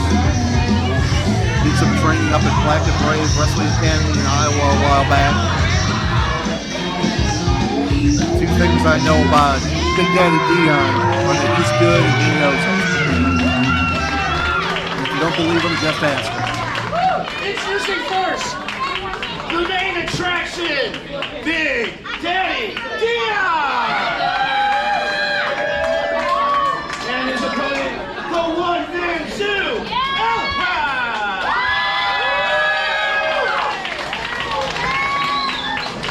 And I talked earlier about Valentine versus Ramsey going a long way in determining future title contention. This one could as well. Elroy, former champion, you gotta know he wants that title back. Are you ready? Let's ring that bell!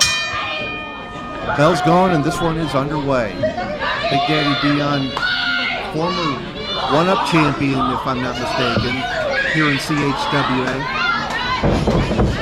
Oh, and Dion quickly going on the attack against Elroy, getting a fast start to this matchup.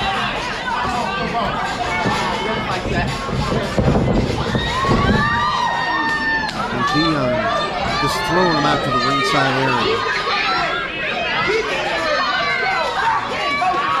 Hey, one! the animal. Look Still in at a him. bit of a He's state of shock after what we just saw. Yeah, exactly.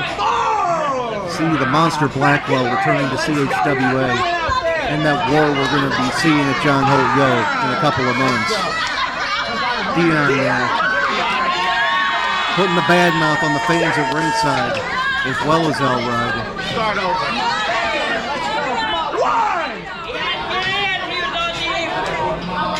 And Dion Let's go, buddy. You once got again. this, all right. You got this, don't you? I don't think so. This guy will be the first to tell you how great he is. And Elrod has not been able to get out of the block here. Just throwing him into that bottom rope. As I said earlier, steel cable, that does not feel good. I'm really tired of him. Knife edge chop, and Dion may hurt his hand on that metal. And that may be Elrod's opening to fire back.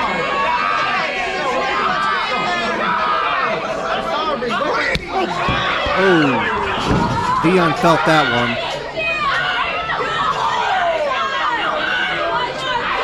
Big forearm shot by Elrod.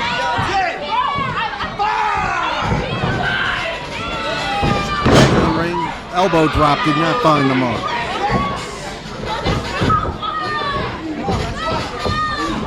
Elrod lining him up here.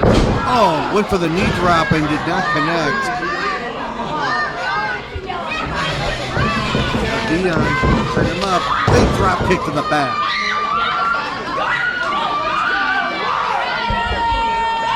Elrod had an opening for a short time there, but Dion able to turn things right back around in his favor.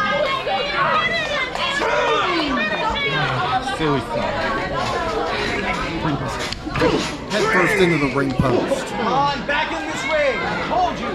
You gotta think this would be a little more even if it hadn't been for what Blackwell did to Elrod a little bit earlier. Elrod's mind cannot be completely on this match. Dion teasing like he's gonna dive through the ropes. Stop short. Spent a little too much time jawing with the fans, and Elrod pulling him to the outside. And what a right hand. And another one. Dion on spaghetti legs, as they say. And Elrod started to dish out a little bit of payback on Big Daddy Dion. Calling him daddy after this.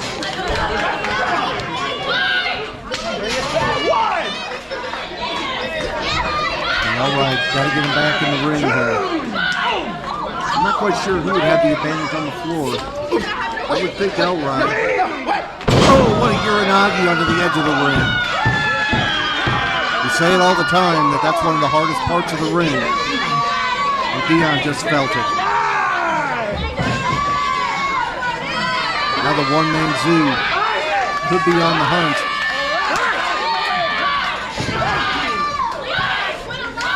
Fans wanting to bite, but Dion somehow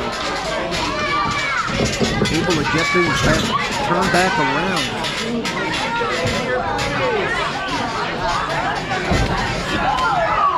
It's Dion looking for here, just kicks the rope between the legs. Once again, referee's discretion. That could easily have been called a DQ. What a knee to the back of the head. Version of the Shiny Wizard. But Dion looking out at the fans instead of going for the win. I will always run it.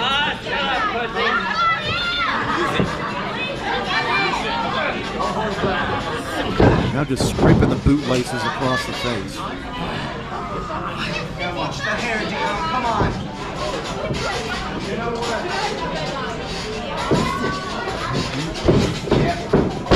Nice snap suplex there by Big Daddy Dion. Going for the cover and a count of two.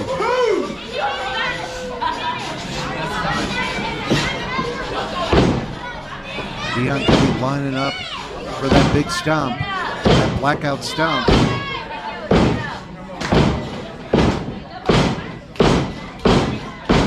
But Elrod's slow to get to his feet. Hey, watch the hair. Oh, what a super kick. Now what?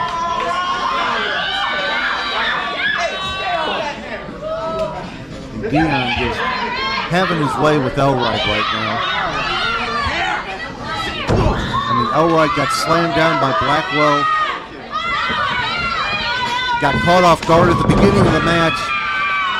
And this has been almost all Dion from the beginning. Arrogant cover. Only a count of 2, plus Elride was very close to the ropes on top of that.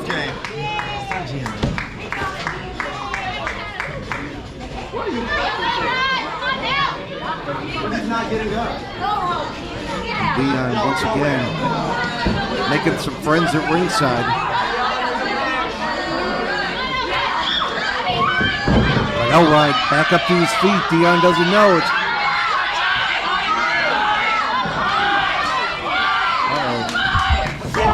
Break of the back. Release German suplex by Elride. And another one.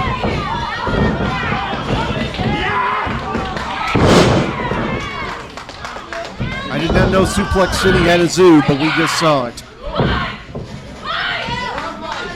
Elride looking to take advantage here. Could be going up to the top.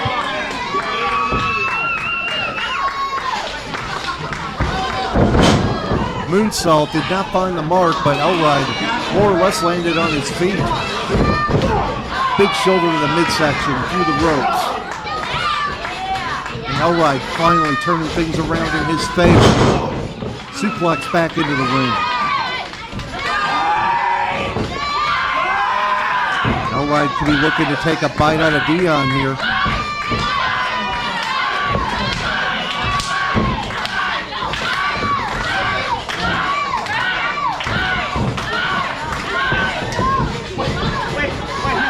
Out of the way, but Elride biting the arm of Big Daddy Dion. Big clothesline by Elride. Back elbow, and Elride finally getting the momentum in his favor. Pop-up headbutt. Shoulders for the Samoan drop. One cover, 1, 2, no. Almost.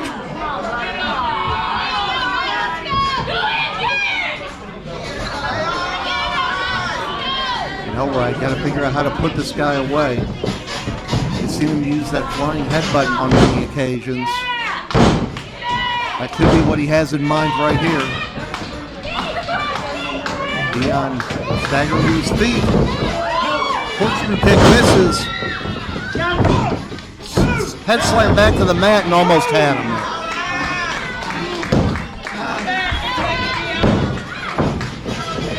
Dion, impressive showing here. Blackout stomp does not find the mark. And there's that corkscrew kick. Both guys feeling the effects of this one. Elride gets the cover. Oh, and Dion just barely gets a hand on the bottom rope. That could have easily been it right there. These guys are going to have to bring out their biggest guns if they want to put this one away. Alright, as I said, former CHWA champion, you got to think Dion has that in his potential future plans. Oh! He went for that flying headbutt and Dion caught him with a knee. That pump knee straight to the head. May have dimmed the running lights there of Elride.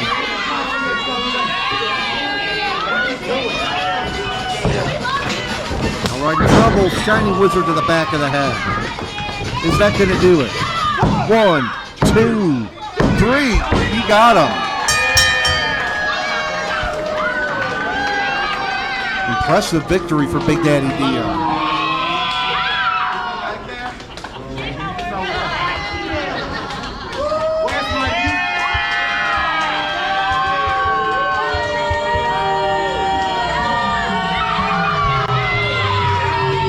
If I'd call that an upset, but it's a big win. And wait a minute, Shylo Knight's coming out here. Someone who's no stranger to Big Daddy Dion.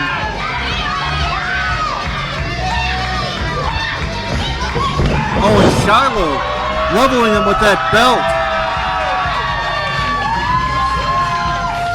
I did not expect her to take the first shot in this exchange.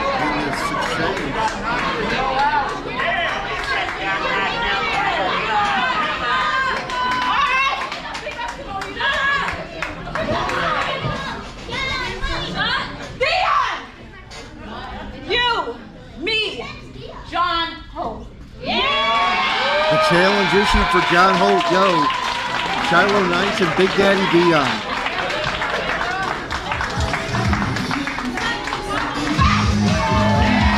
A lot of history between these two. We will see that come to a head in the first weekend of October for John Holt, yo.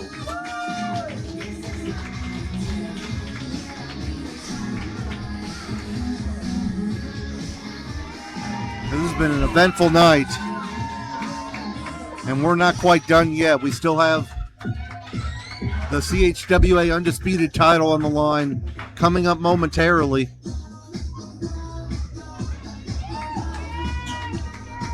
IP Mason defending against Angelo Grimsely. We were supposed to have Jalen Strong facing this mysterious masked man who's been attacking him, but as we saw on social media, and as IP Mason said a little earlier, we don't know if Jalen Strong is even in the building tonight. I guess we'll find that out a little bit later on.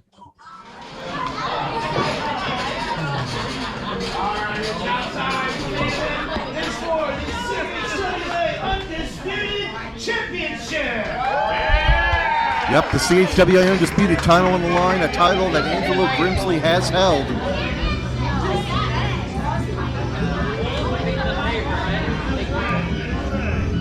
He'll be looking to repeat as champion here tonight. There's Raz accompanying Angelo Grimsely, the fairy tale villain, out to ringside. Angelo Grimsely out of action for right about a little over a year at the hands of James Brady. He got a little bit of payback on Brady a couple of months back.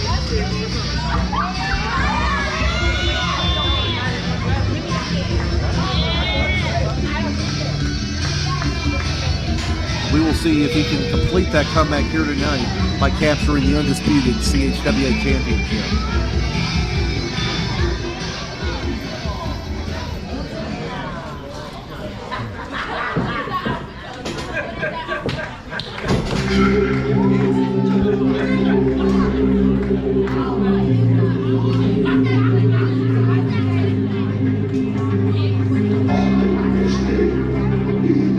We saw this gentleman earlier tonight.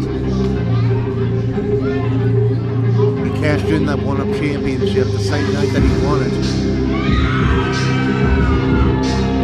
on James Brady, and wait a minute, not only Kai Phoenix at ringside, but that masked man as well. We wondered for a long time if there was a connection there, and I think it's pretty clear right now.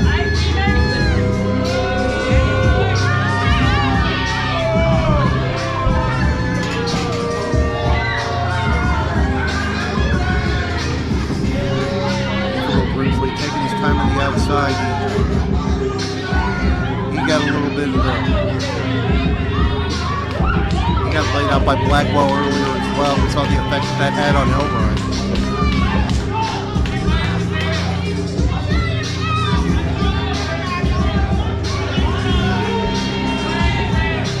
Angelo's had a little bit more time to rest and recover after that. But IP Mason's the type of individual who will take whatever advantage he can get. Introducing first, challenger, the fairy tale villain, Angelo Grimsely.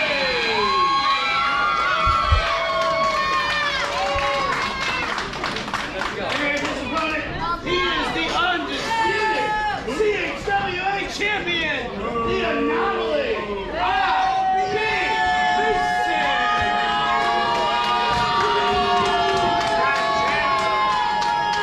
Anomaly, the undisputed CHWA champion, accompanied by Kai Phoenix as well as this masked man.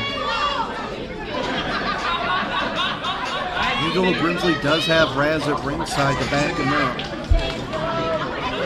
But the numbers right now not in the favor of the self-proclaimed fairy tale villain. I don't have anything on my hands. I mean, the Russia Dragons Guild, a little worse for wear after what happened earlier tonight. Both Chris Exodus and Elride having a tough time earlier tonight. Are you ready? Thanks to Blackwell. Let's ring that bell. And Angelo Grimsely going right after IP Mason. And IP Mason throwing his jacket, a desperation move right out of the get-go. You gotta think IP Mason sees Angelo Grimsely as a serious threat to this championship. And Grimsely is hurting in the early going, as I said. He took a beating from Blackwell not that long ago this evening. Now IP Mason taking the fight to the outside.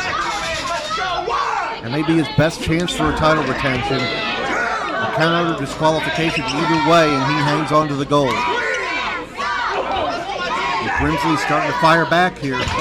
Face first into that guardrail. And Grimsely trying to bring it back into the ring. He's got to win it in the ring if he wants that gold. Big stomp to the back of the head. And Grimsely now regaining the advantage. I'm gonna repeat what I said in the Rumble. You ruined my. Grimsely trying to pass it over the message, but Mason going to the eyes. Mason sweeps the leg, drops the senton on the back.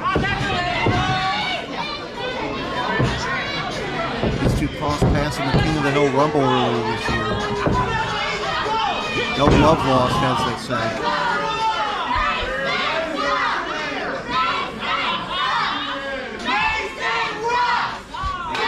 And the IP Mason cheering section in effect here tonight, as always. IP Mason able to slow the pace down just a little bit. 1, 2, 3, 4. Boot choke in the corner, breaks on 4, we get disqualified at 5. Not that he cares all that much, because the DQ, he hangs on to the title. European uppercut sends Grimsely down to the mat. Once again, R.I.P. Dory Funk Jr.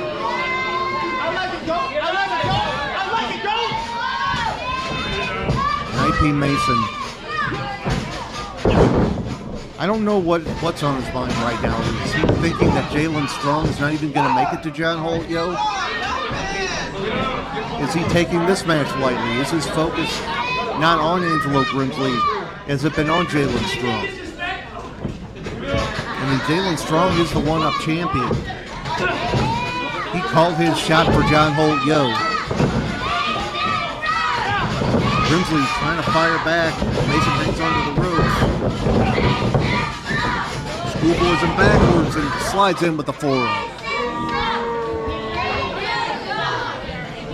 This has not been an easy night for the Dragons Guild all around. Exodus was able to pick up the win over Jake Gold, but all three of them suffered the wrath of Blackwell shortly thereafter. That may or may not have made the difference in Elrod's match with Dion that we just saw. Now Angelo Grimsely's behind the 8 ball, fighting the champion IP Mason.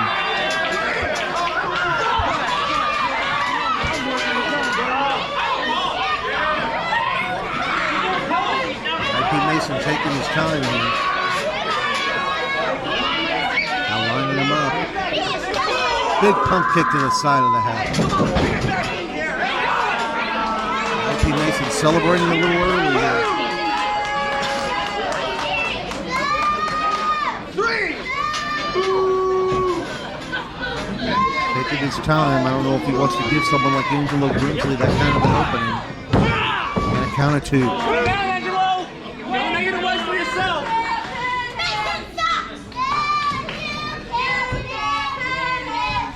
You can hear the fans at ringside heckling IP Mason, telling him he can't beat him.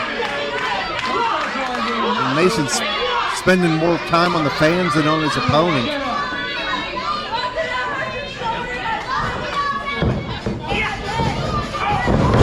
Nice drop kick by Angelo Grimsely. And another one. Grimsely hooks him up for a suplex. Just drops him down to the mat. Going for the cover. And a count of 2.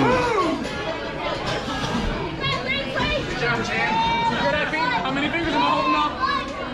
Grimsely still feeling the effects of this match and what happened with Blackwell earlier. Grimsely now looking like he's going to target the hand of IP Mason. Just stomps on the fingers. Any kind of move that requires any kind of grip, that's going to affect that move.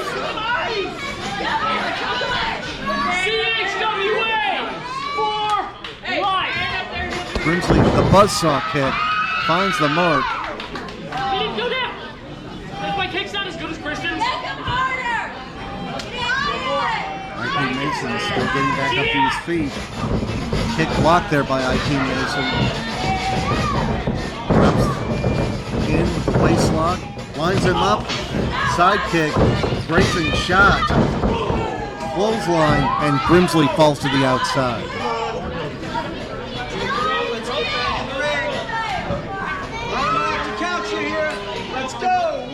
Grimsely is in the wrong part of town right now. IP Kai Phoenix and the Masked Man right in front of him here, but the referee is keeping his eye on the action here. They didn't touch Grimsely there, but IP Mason with the drop kick to send him right back down to the floor. And this Masked Man, we have no idea who he could be. We just know that he's got it in for Jalen Strong. And again, we have not seen or heard from Jalen Strong today. We heard IP Mason earlier say that Jalen Strong was not going to make it tonight. Or John Holt Yo for that matter. Referee laying on the count. We got both men on the outside right now. IP makes it back into the ring. Grimsely just now starting to recover. Referee's at 8. Mason could win this by count out. Counts at 9. Mason with the heel kick to the back of the head. Going for the cover. Had to cradle him up since he was close to the ropes, but Grimsely able to kick out. Mason showing a little bit of frustration here. He probably thought this would have been over by now.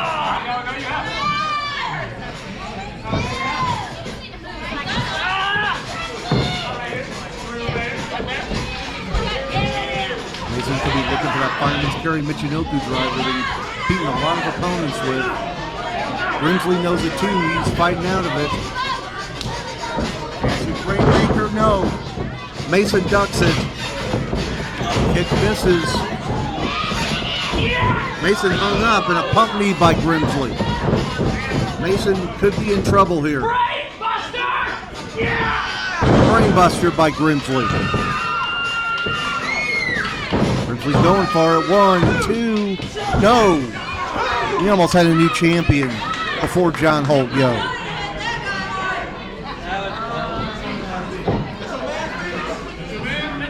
Angelo Grimsely showing frustration now.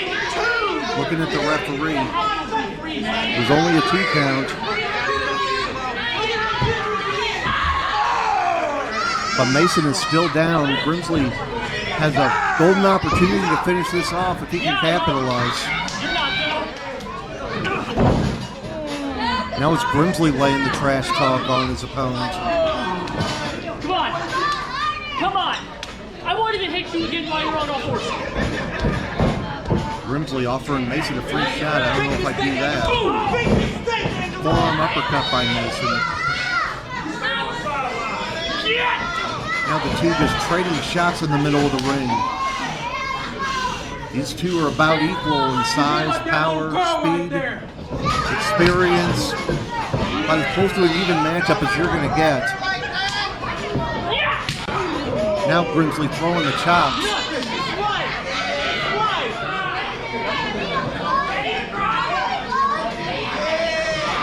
These two just glaring at each other in the middle of the ring. Another forearm shot by Mason. This one's anybody's ball game, folks. Mason could be lining up for a kill shot here. Huge forearm shot. Mason is staggered. Grimsely yelling at him to get up. Grimsely off the ropes, but a big clothesline by Mason.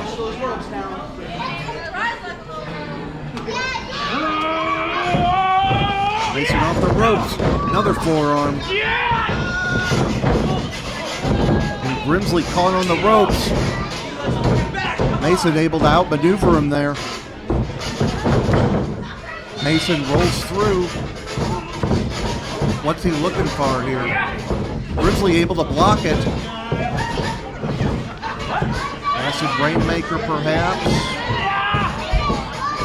He got it.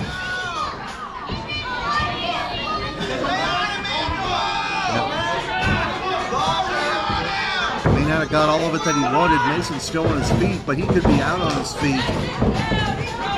Perhaps another Acid Rainmaker.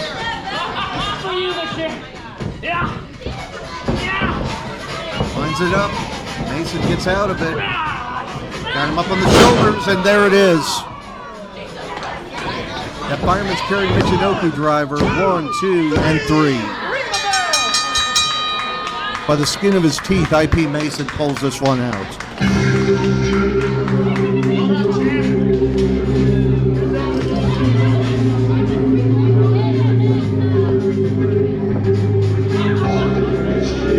IP Mason, still your undisputed champion.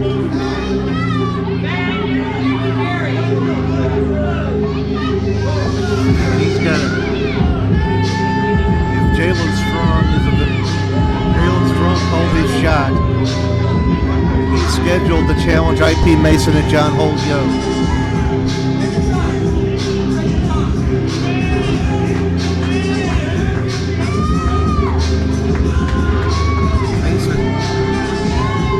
Had a long night.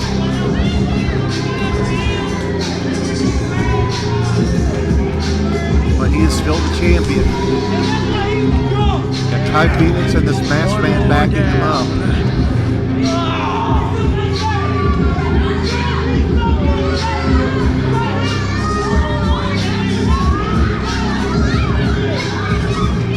Grimsely will live to fight another day.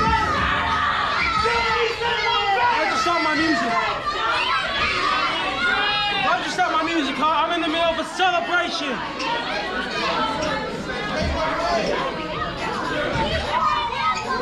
You all better respect me.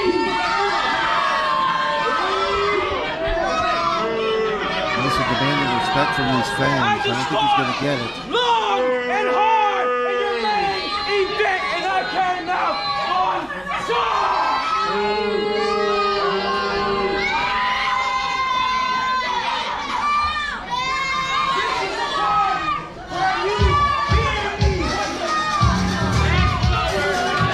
Wait a minute, I know that music. Jalen Strong is in the building.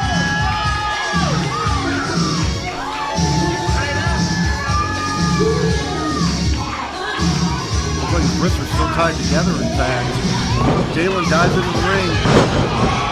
Masked man, he's got him isolated. Is this even an official match? After the clothesline by the masked man. Ro-Zay moonsault by Jalen Strong. The masked man is here on the outside. Jalen with a suicide dive, but he got caught. Uranagi on the ring apron. This is not an official match as far as I know. This masked man choking him in the ring apron here. IP Mason and Kai Phoenix just getting the hell out of Dodge.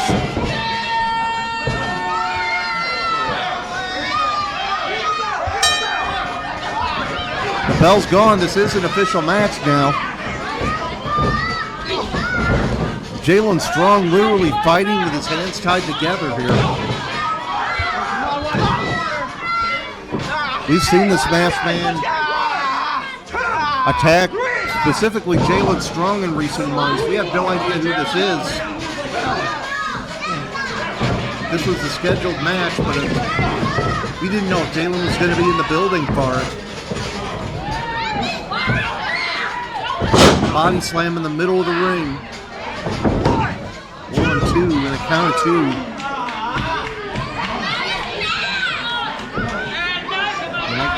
I can't imagine what it's like to be in there and with your hands tied and trying to put up a fight. Jalen has done his damnedest, but there's only so much he could do.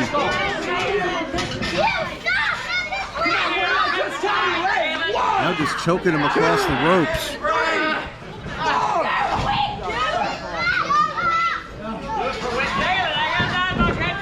And this masked man showing no mercy on Jalen Strong. And that's the thing, we don't know who this is. We have no idea what this is the first match as far as we know of this masked man. We don't know. You can't scout somebody like that if you don't know who it is. Jalen's coming into this completely blind. And that was before he got abducted and thrown in a trunk.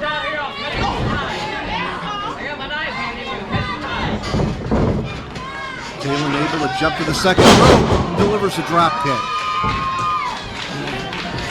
Still nip up. His hands are still zip tied together.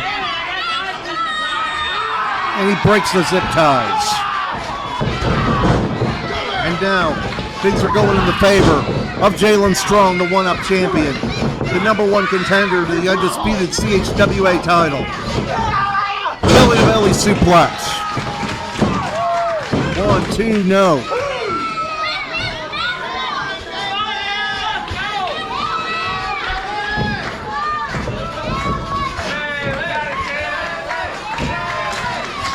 Jalen Strong has got things going his way. Now back to an even playing field. 1-on-1, no hands tied. After the Bulldog, count of 2.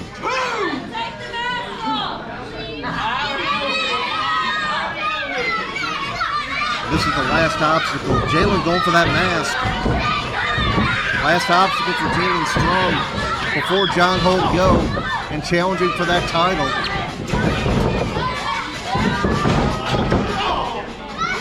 And the masked man able to turn the tide. Got Jalen up on the shoulders into a fireman's carry flapjack. Cover 1, 2, and a count of 2.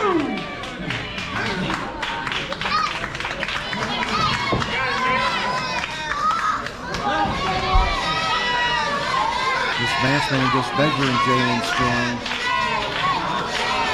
As I said, there's only so much preparation Jalen Strong could have done for this match. Having no real idea who he was facing. Get a bulldog by the masked man. This mystery individual lining him up here from the corner. Well, went for a kick. Gets rolled up. Count of 2.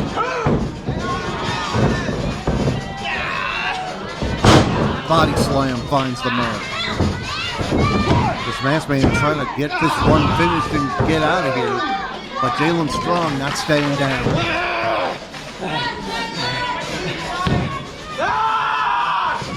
Super kick. Staggers the masked man. Picks him up. Release German suplex. Jalen turns him over. 1, 2. Count of 2. Jalen Strong looking to pick up momentum, heading into John Holt Yo. Lining him up in the corner. Thinking Cahokia cutter. He pulled the mask off. It's Parasite. That's Parasite. Pump knee by Parasite. That's now that we know who that is. Jalen went for that Cahokia cutter, but pulled the mask off in the process.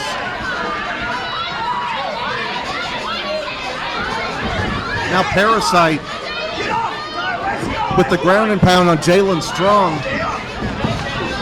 Up kick by Jalen. Jalen, small package, rolls him forward. Cahokia cutter. And that's it.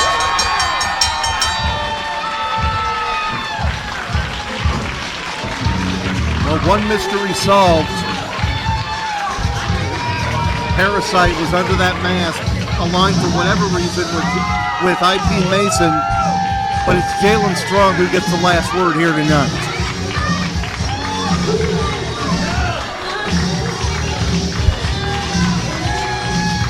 And it is Jalen Strong who will go on to John Holt Yo to challenge for the CHWA Undisputed title against IP Mason.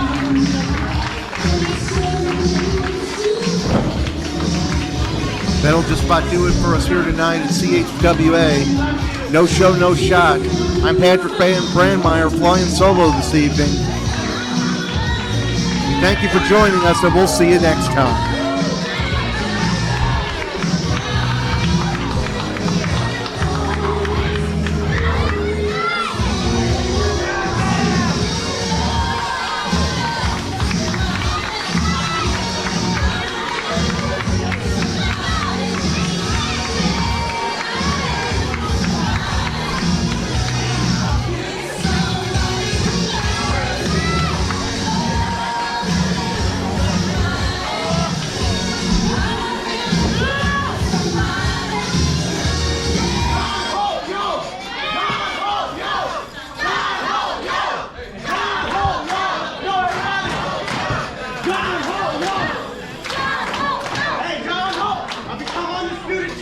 I'm making this CHWA something you have to be proud of.